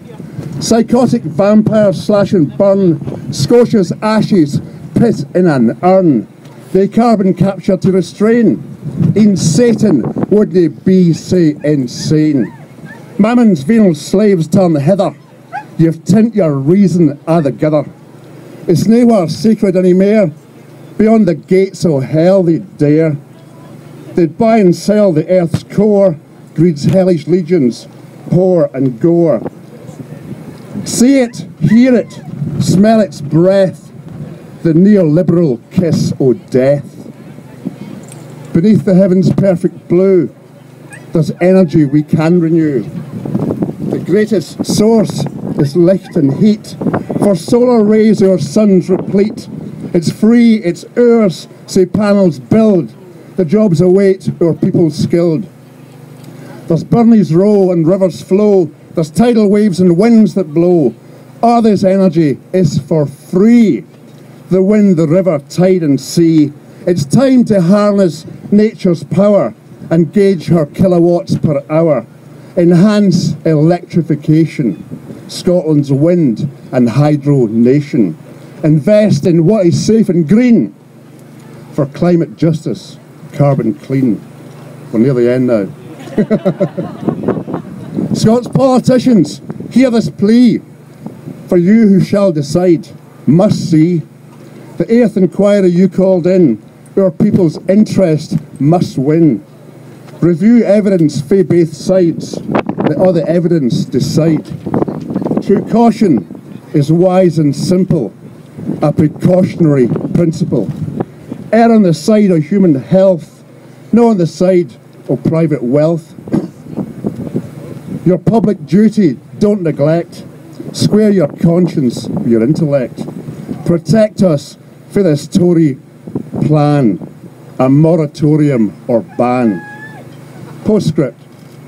So what would Burns say if here today? Quote, I pray with holy fire, Lord send a roughshod troop o' hell, or I would Scotland buy or sell, and grind them in the mire. Then let us pray, as come it may, our people's rights for all that. When greed trumps need, our people bleed. We'll win this fight for all that. Thank you. Ladies and gentlemen, Bud's biographer, Paddy Hogg! I'll try and get If you missed any of that, by the way, you can check it on www.independencelive.net because the video will be up there. You can all see it on Fracking Nightmare, and there's somebody else there with a camera, and maybe the BBC or somewhere. Hello, BBC. Have they seen the BBC? The BBC up here. There we go. Anyway, ladies and gentlemen, we're going to win this fight. We're going to win it by protesting. We're going to win it by arts. And there's a young lady who's going to take up a minute of your time. She's called Natasha, and she's written a play. And I'll let her tell you about it. Natasha! Hi everyone, my name's Natasha Manning, and I've written a play about unconventional gas. I'm a member of Stirling on Stage. I've written this play and I'm going to be directing this play. The play is to raise awareness about fracking. The message is that we have to reduce our consumption of fossil fuels and ban unconventional gas extraction and focus on renewable energy. So it is a political play, but it's also supposed to be entertaining and it's a bit light-hearted at the same time. We're starting rehearsing next week and we really still need some cast members. So if anybody's interested, we are based in Stirling.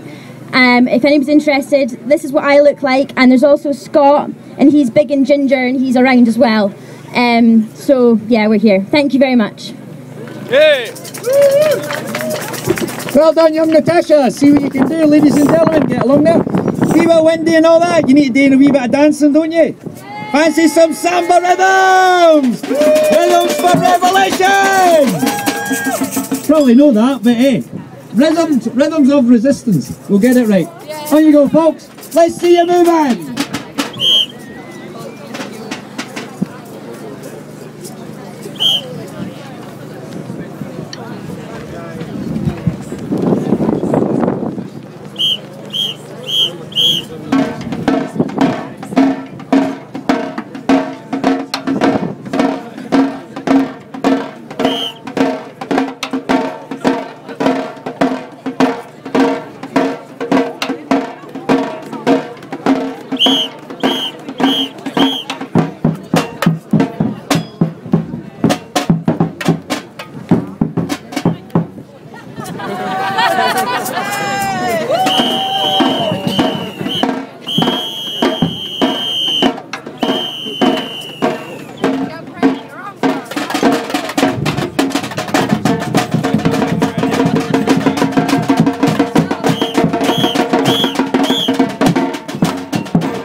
going to try and find Jerry here, see if he wants to take over the stream for a couple of minutes. I want to go and get myself a coffee. I'm in need of caffeine here. I know he's round about here somewhere.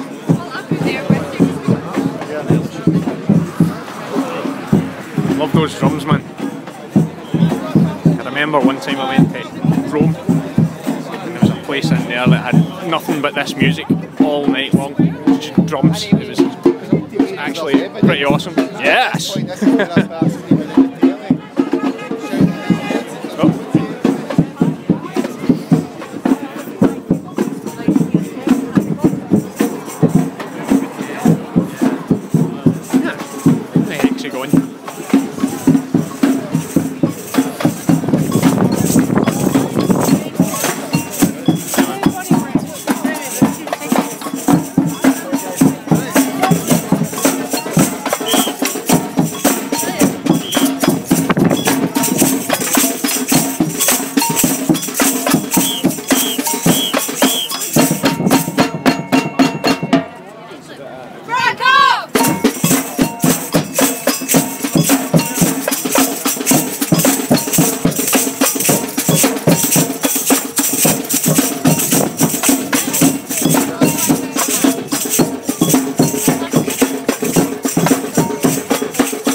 Flag's this? Libertarian socialism. Eh? Libertarian socialism. Libertarian socialism, that sounds interesting. You're live on independencelive.net. Do you want to tell us a wee bit about that then? It's more about equality and freedoms, and make sure those freedoms aren't infringed upon by anyone, so that people actually get what they need instead of the people up top taking more. Right, aye. So how do you find out about this? Is there any way you can send any of the viewers if they want to find out more? Well, we're the Don't Frack the Briggs page down in Bishop Briggs, so we're the group that's organising anti-frack stuff there. Right. No fracking Briggs, is it, or something like that? In Bishop Briggs, so they're doing stuff there. And there's a lot of sites. We've got some links there on our Facebook page, and nearly 1,000 likes as well, so we're doing good there. Excellent, man. Well, if you're on Facebook just now, man, going on to Don't Frack the Briggs and click like, man, show a bit of support for the guys. And again, I'll ask if you can sit and tweet out the link for this video, independencelive.net on Facebook and on Twitter. Thank you very much. Guys, have a great day. I'll catch up with you. Thanks a lot. Well done. How we doing, man? Good work. Cool, man. Good guy, good master. Yes, I am, yeah. Yeah, these are the 8 badges. Yeah, well, there's actually more than 8, man, like, you know, but I might have had my thing over the top a couple of them, who knows. Yeah. Pretty good turnout today, though, eh? Aye. I'm glad. My signal strength's going down a bit here, man.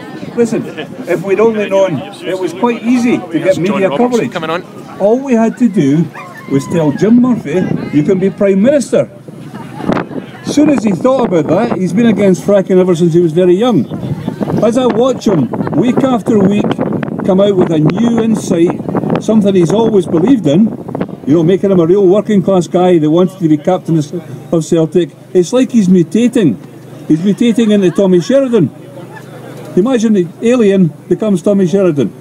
Quite an interesting mutation there. Anyway, last time I was here, it was just after the government chief advisor had said, fracking, that could be similar to thalidomide, asbestos, dioxins and so on. He made it quite clear. It was ignored. And so I promised that for a month I would have a look at the media coverage of fracking, or the lack of it, and this time, I talk about it. So I need my notes for some of this, I'm sorry. But you remember, that was the 28th. Government chief advisor, fracking might be dangerous, ignored by the media coverage. The following weekend, this meeting we had here, the first protest here, or the last protest here I should say, that was covered, to be fair. STV were here. I don't know if are STV here again, not sure. On the 11th, On the 11th of December, 2 enormous projects reported in New York. Around 800 pieces of research said there are enormous risks from fracking. American studies going back several years, and in the wake of that, Mayor Cuomo of New York banned fracking. Big event, no media coverage. Now, Mayor Cuomo of New York, I think if he'd reported on something else, if he'd banned something else, I think we might have heard about it. But he bans fracking, one of the biggest cities in the world, we hear nothing. On the 12th of December, in Lancashire, anyone here from Lancashire today? I thought maybe there were some supporters from Lancashire.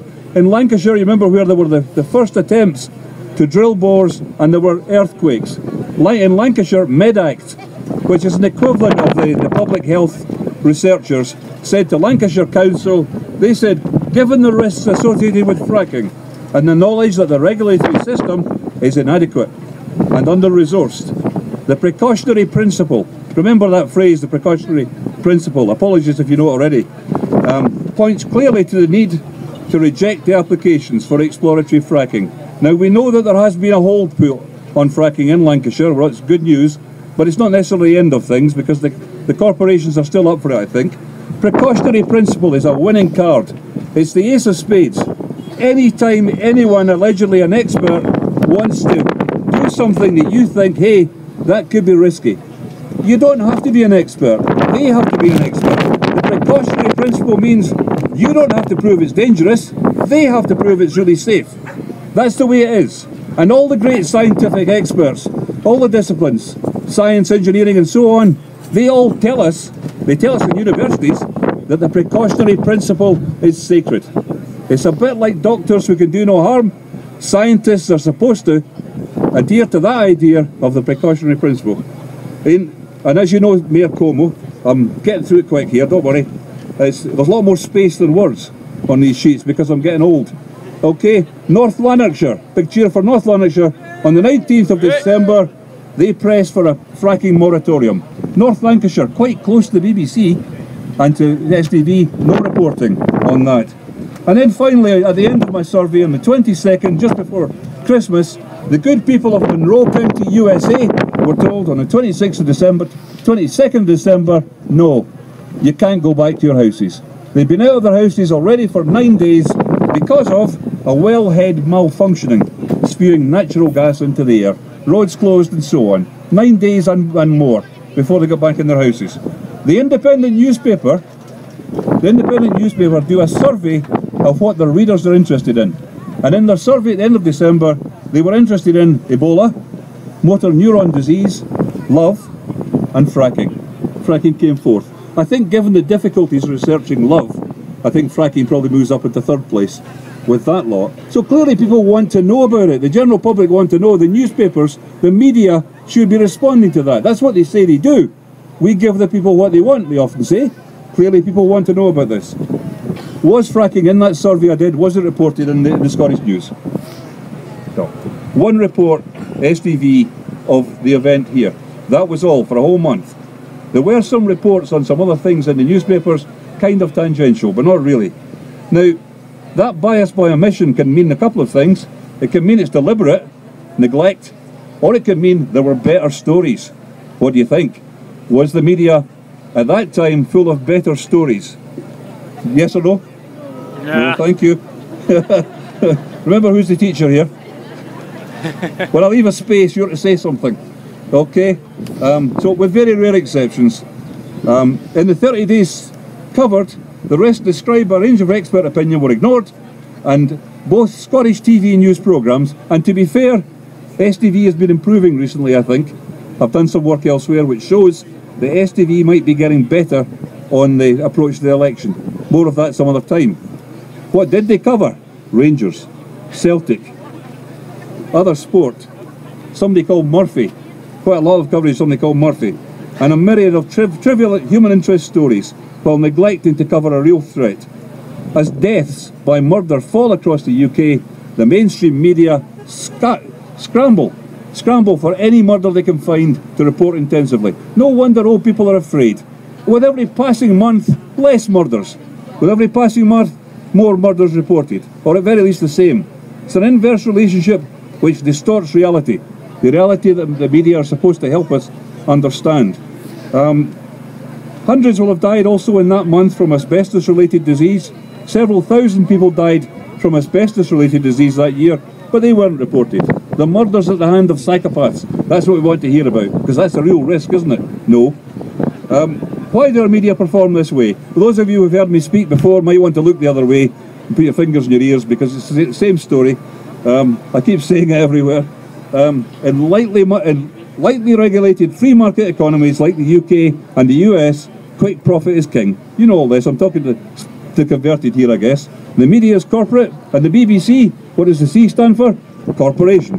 It's a corporation first and foremost.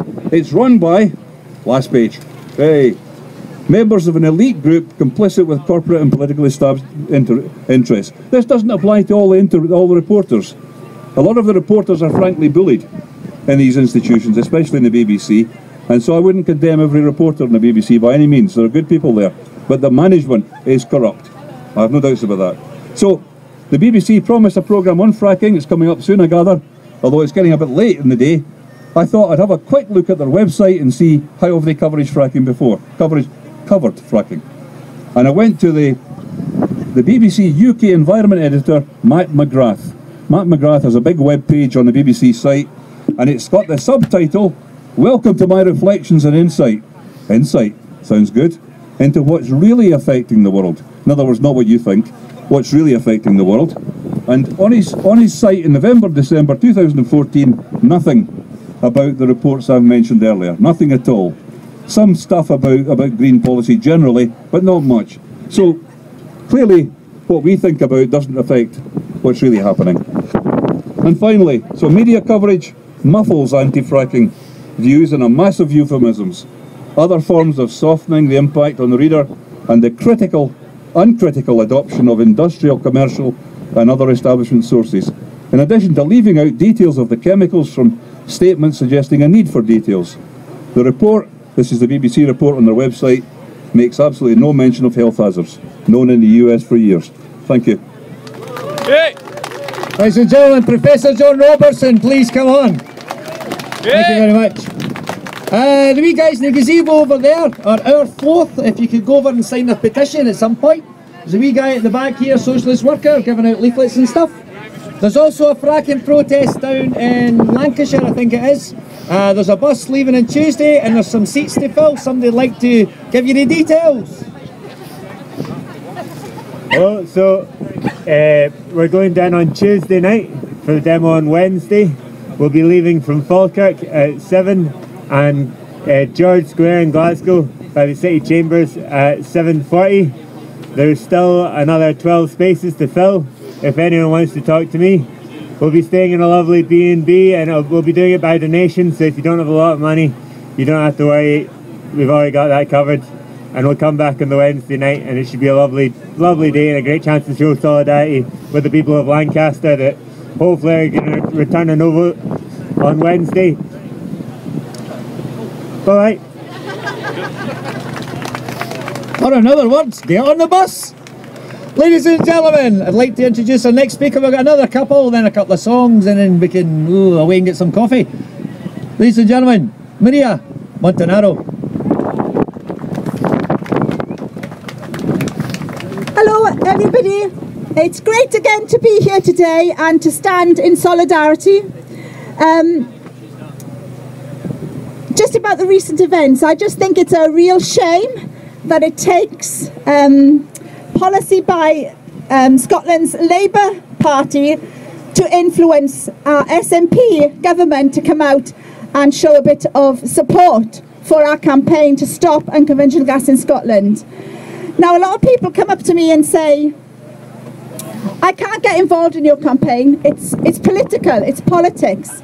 I want to say it's not about politics. These are about our basic rights to clean water, clean air, fertile soil, and our right to say and express an opinion, whether it's support or objection, to any applications in our areas that affect us. Another big thing is trust. And I want to explain a little bit about concerned communities of Falkirk. and Scottish planning policy, because our Scottish government are saying they've been listening to communities and they've introduced buffer zones. This should be, this should show their support of communities and their concern. But what I want to explain is that when we went to the Scottish National Party conference in 2013 and put on a fringe event which we introduced the new community charter to, which we want every community to adopt. Paul Wheelhouse at the time said he was listening to communities and they were minded to introduce buffer zones. In Australia, they've introduced buffer zones in New South Wales 2 kilometres around communities to protect communities. So we were really encouraged and very hopeful. The only thing, earlier on this year when they introduced the Scottish planning policy, buffer zones will mean not that we have mandatory protection for every community across the central belt of Scotland or Scotland down south in Dumfries and Galloway and Canonby. What it means is that the industry and applicants, they will decide, one, whether there's a need for a buffer zone, two, what the distance of the buffer zone should be from communities. That's not acceptable. The Scottish policy then goes on to say that councils, however, can challenge the industry and object to the distance or whether or not there's a buffer zone. This isn't practical. I hope we all know what sort of situation we have in our councils now with budget deficits. In Clackmannanshire, they have a £22 million budget deficit. West Lothian, a £30 million deficit. Falkirk Council, £40 million. Edinburgh Council, £67 million. They've got to make up these budget deficits in the next 3 years. How is it that they expect our councils to challenge this industry if the buffer zones aren't adequate? They don't have the funds to do that. We have spent in Falkirk Council 2.5 years to get to a public inquiry, so it's not even the council that is deciding this application at if, it is the government, because it's gone to public inquiry, it's gone to appeal, and the Scottish government in the end are deciding this. Yet the council have spent, I don't know how much, but I think an awful lot of money. Concerned communities at Falkirk have had to spend £80,000, not only spend, but actually raise £80,000 to defend communities here. How much have the council spent? How much of resources gone into 2.5 years to get us to the stage where they don't even decide anyway? It'll be the government. In our area, our pedal licence, 330 kilometres squared. INEOS director Tom Crotty on radio acknowledged for shale in our area, they need 200 wells per 100 kilometres squared. We already estimated we would need 700 wells in our area in pedal licence, that's just 330 kilometres squared, pedal licence 133, 700 shale wells. He didn't mention though the coal bed methane. Coal bed methane is shallower, it's only at 1,000 kilometres metre below our surface, closer to people, closer to population. We need 600 coal bed methane wells. That's 1,300 wells in our pedal licence area. Can you imagine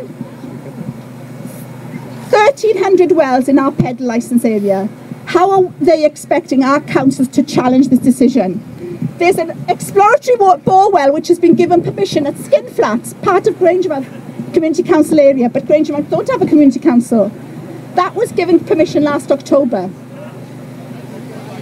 I went to a site visit and I actually said at the site visit, it's good that we're going to have a decision from the public inquiry before this is decided.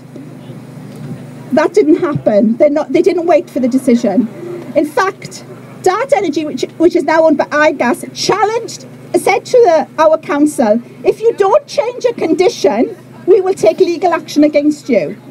If you don't change this condition to allow for us to drill this well, which forced them to change the condition. They changed that condition and got their consent. They haven't drilled yet, but it shows They have the influence, they have the power, they have the money to do this. Councils cannot stand up to this industry. The pedal licence areas cover 20,000 kilometres squared across the Central Belt. Thousands of wells to extract this gas. We cannot do it. We have to have our government stand up for us, stand up to protect us, and enforce a 2-kilometre ban. They know if it was enforced, they couldn't do it. What I would like to see is a ban, a total ban. But a 2-kilometre buffer zone would give us that protection, because across the Central Belt, 3.7 million population, they could not drill, except if they want to drill in the Pentlands or the Ock Hills. They're not going to do that. So, you know, we need to really, we can't be complacent. We think, oh now, you know, they're actually coming around to the way we're thinking. Unless we have a ban, we won't be protected. We need a ban.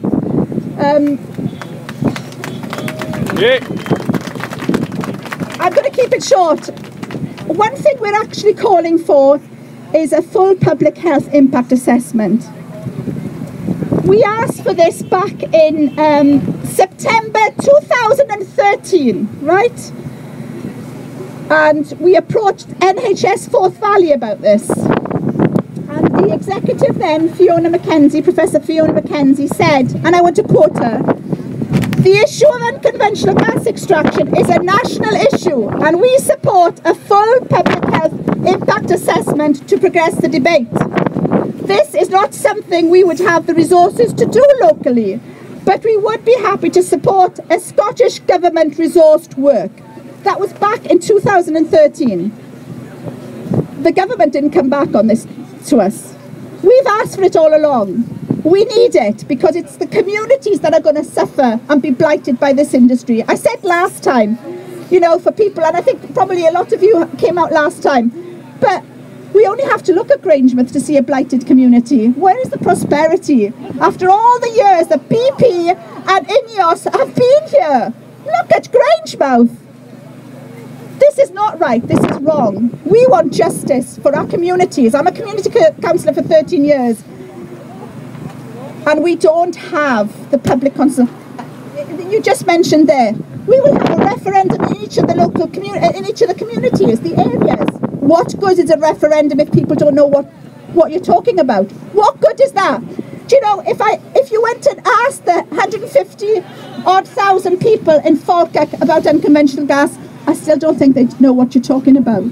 So how can you have an informed decision if you don't know what... People need to be told about this, need to be informed, both sides, and INEOS and the industry needs to come out to these meetings and put their side, and we need to put our side, and then we need to have a referendum so that people know exactly what they're deciding on. And we need justice for communities. That's what we're asking for, justice for communities.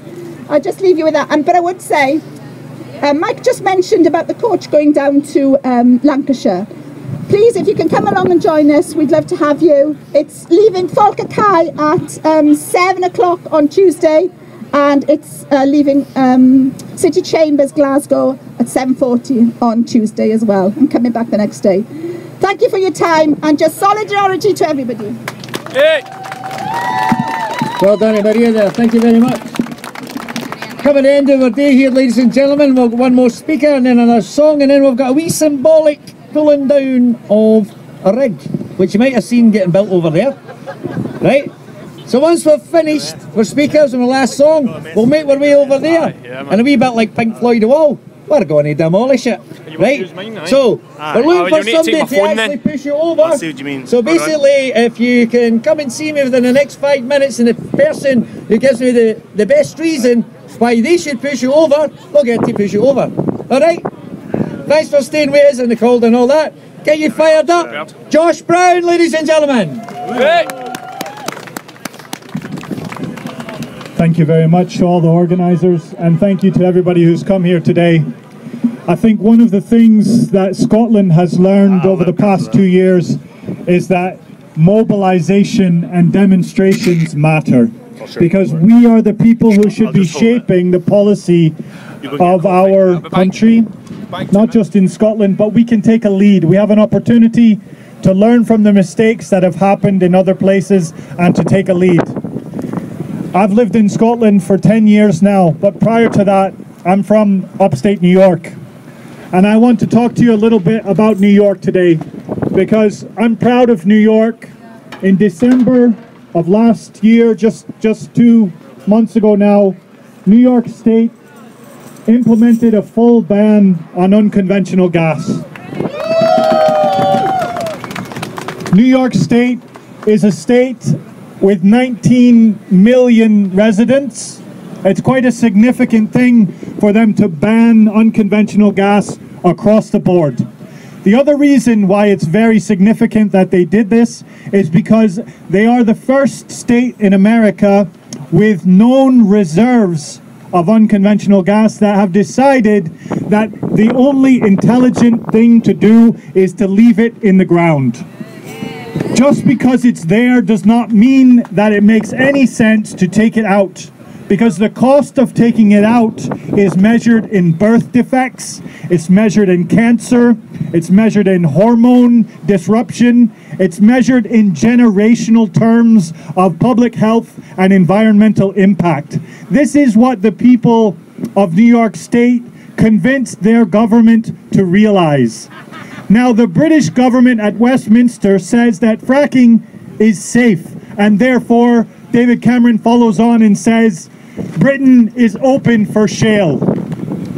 What Cameron means is Britain is for sale. He's selling it off to his rich mates like Jim Ratcliffe at INEOS. David Cameron would sell his grandmother's pension. In fact, I think he has.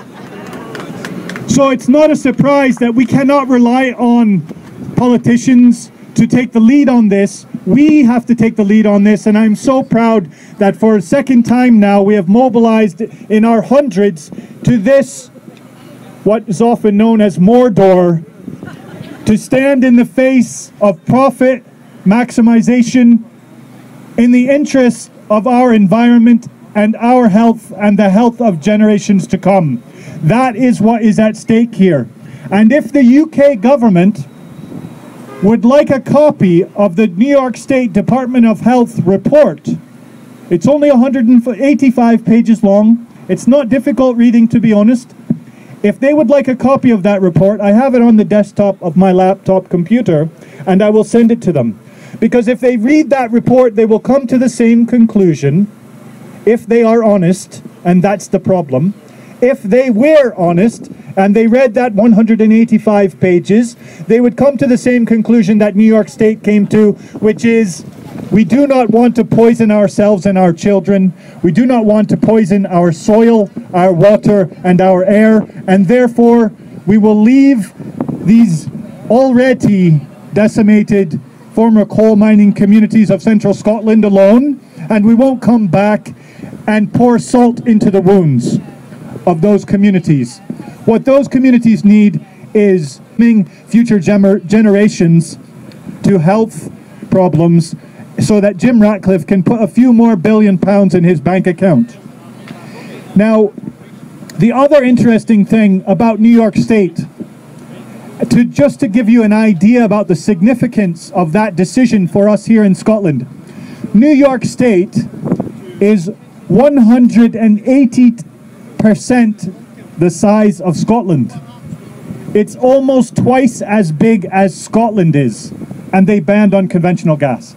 They know they have it under the ground. They've been suffering through a difficult recession like we have, but they decided to keep it in the ground. Why?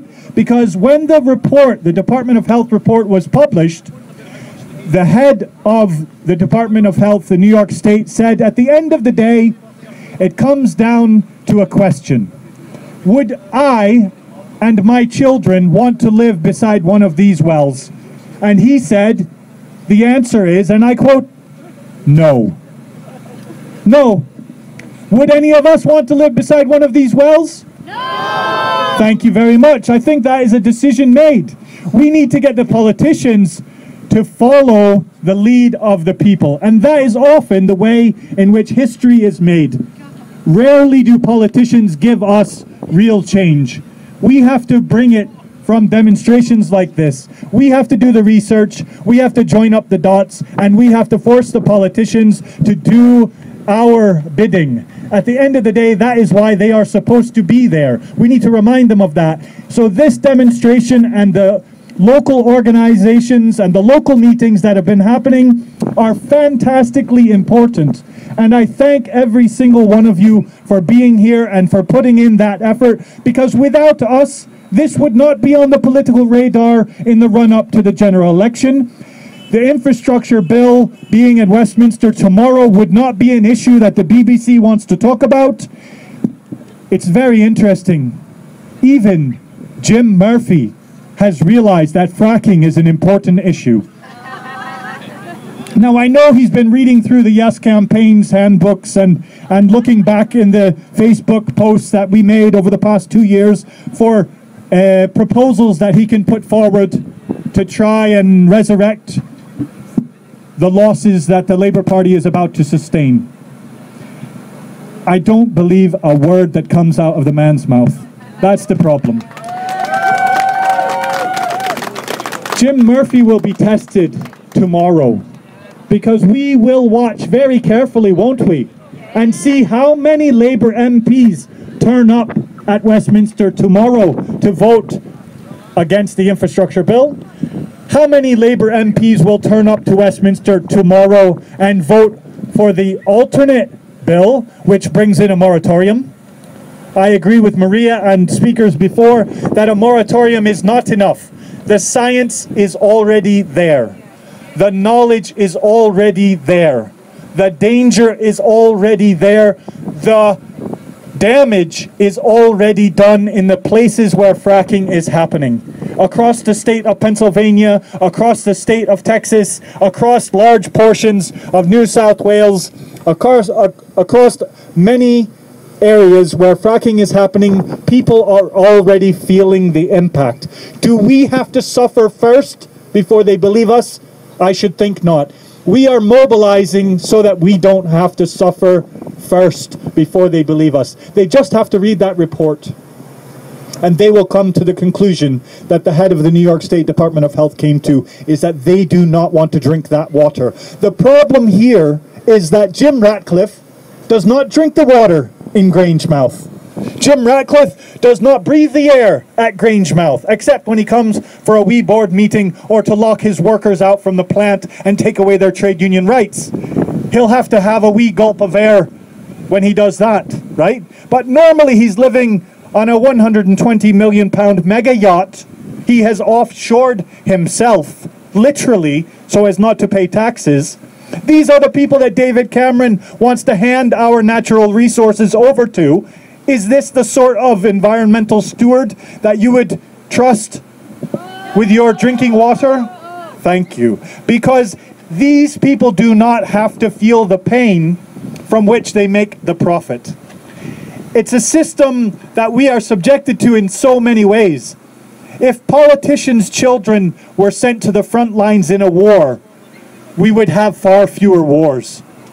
If politicians' children had to grow up beside Foslane nuclear submarine base and swim in polluted waters with toxic radioactive spills, the potential of nuclear holocaust at their doorstep, they would not so quickly avoid the vote to stop Trident renewal. This is the same problem.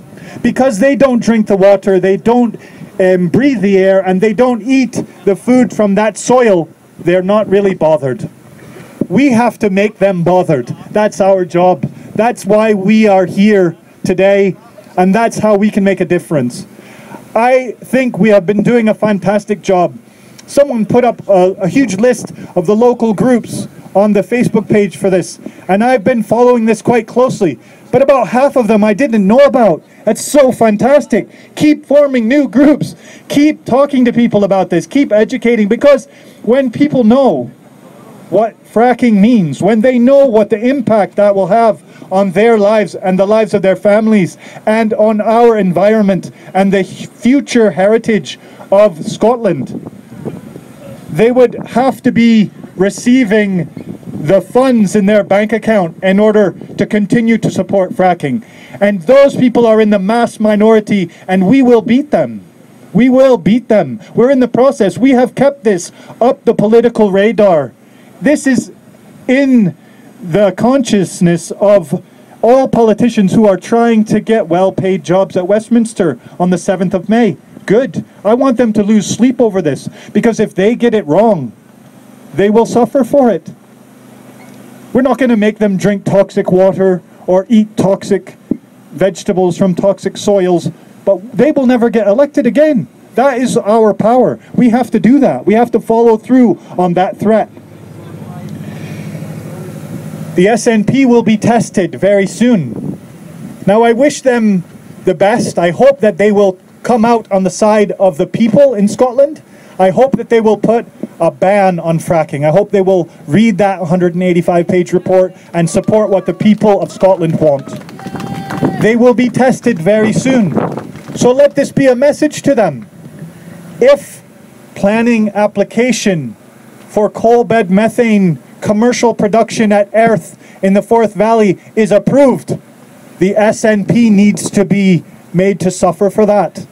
They cannot ride on the honeymoon of the hard work that they invested in the Yes campaign. They cannot live on that forever. They have to respond to the needs of the people. They have to support the issues that are important to us. They cannot support the planning application for Erth. They cannot. And in the next 3 to 4 weeks, that will come up. And I will be watching, and I'm sure you all will be watching very closely to see what the decision is. They will either say yes or no. No to commercial coal bed methane in Erth is absolutely necessary. We cannot open the door to commercial exploitation. We will be held responsible for generations to come, not just in Scotland, but across the whole of the UK. We have a historic responsibility to put it in the mind and in the front of the mind of every SNP MSP that Erth planning permission must be denied. That is an immediate demand for us from today. Please take that with you and push that forward.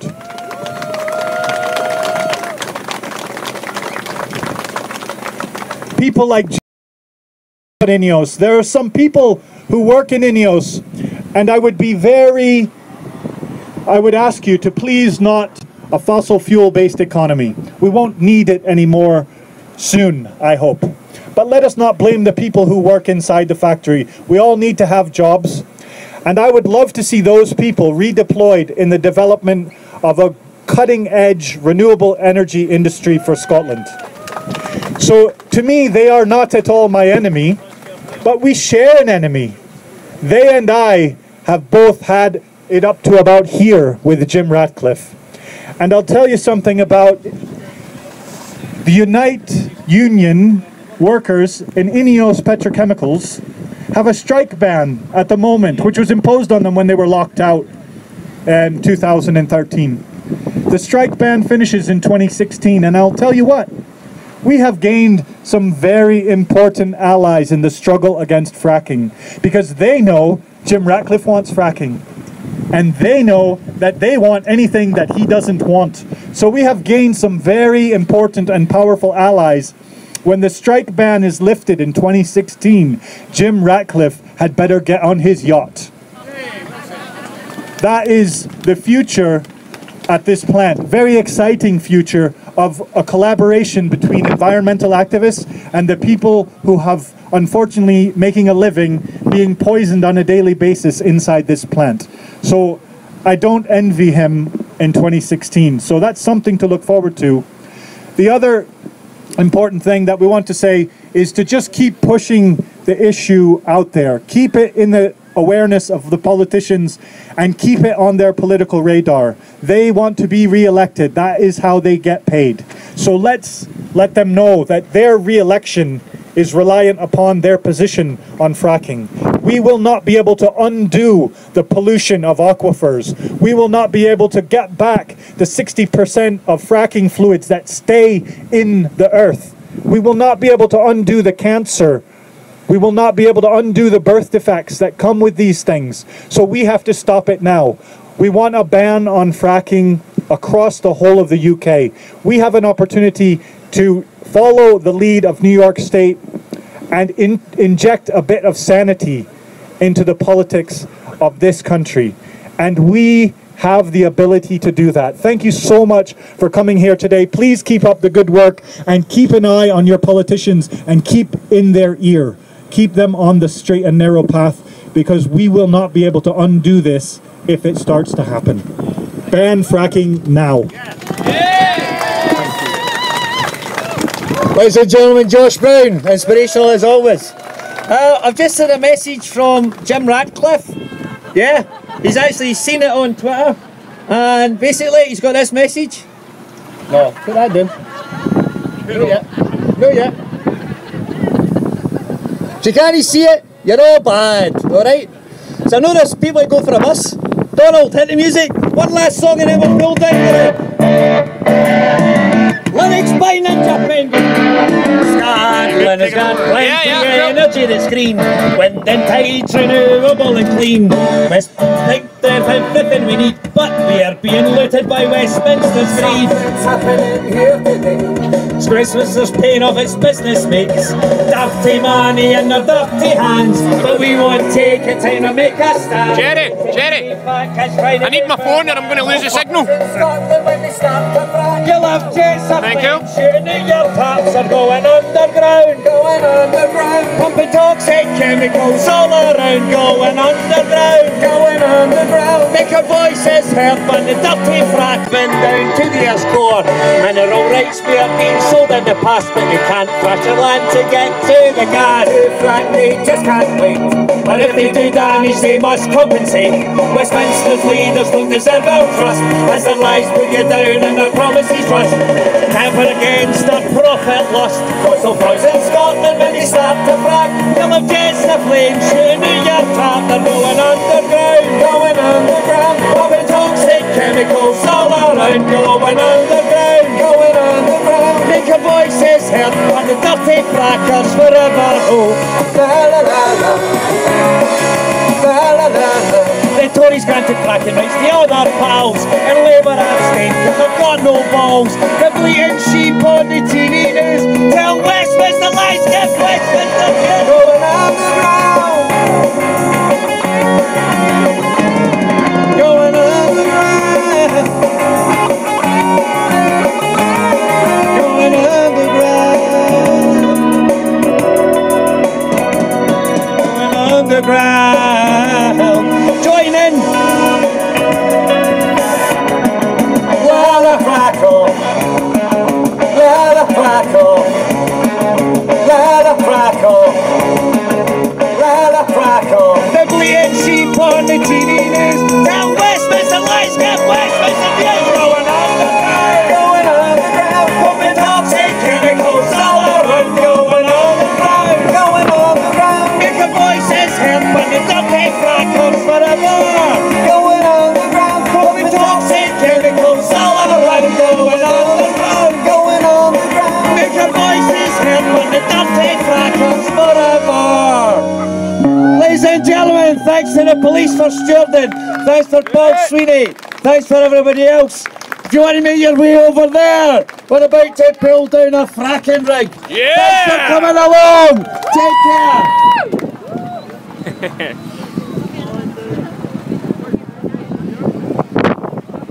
It's the dirty frackers there.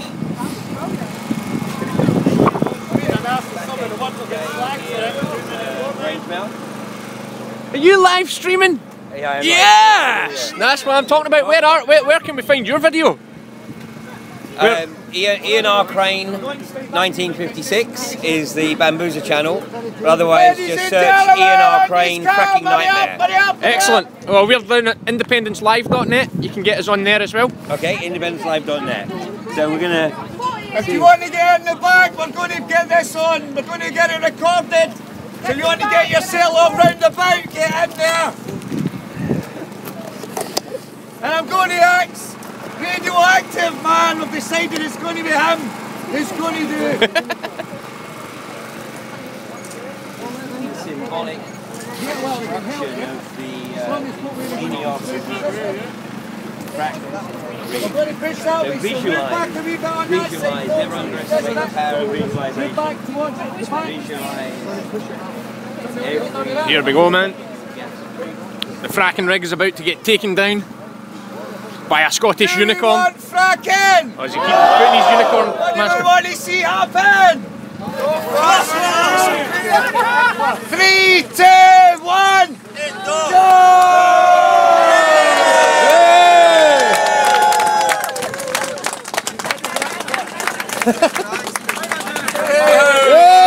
It's coming my way. If only it was that easy. Well done, folks. Well done for coming along. We've been brilliant today. There's the wonderful people here at Grangemouth today. Before you leave, I'd like to explain that this rig was built to full quadrilla specifications. It's built to the highest standards of safety in the world, and it's all going to be done under robust regulation. Now, of course. Have demonstrated today that this may not be true. It may be a lie. I'd just like you all to bear that in mind. Kids know best. Okay guys, thanks for joining in with us today. It's been good fun. The weather's been a wee bit minging, but like nothing that we can't handle. Certainly a lot better than it was anyway. Get fucking Ratcliffe. Yeah, we're trying to. So yeah, once again, thanks for joining in. We'll be back again for more protests and streams and debates and stuff like that. I'm planning on running a debate in my local constituency. That's Glasgow Cathcart. And maybe doing one in East Wren as well, try to get the candidates in to talk about it, because people are going to do TV debates, whether who's going to be appearing in these for the general election. I'm looking for guys who can install Livestream onto their phone or their iPad and do a live stream. We want to try and get localised debates for each constituency, so if you are interested in helping out with anything like that, just jump onto the website independencelive.net, click on the contact page, and just drop us a line, man. We'll get back in touch with you and hopefully we can sort something out. Anyway, thanks very much for tuning in to the stream. As you can see, we're all getting ready to head off here. If you can do us a favour one last time and send out the link on Facebook and on Twitter,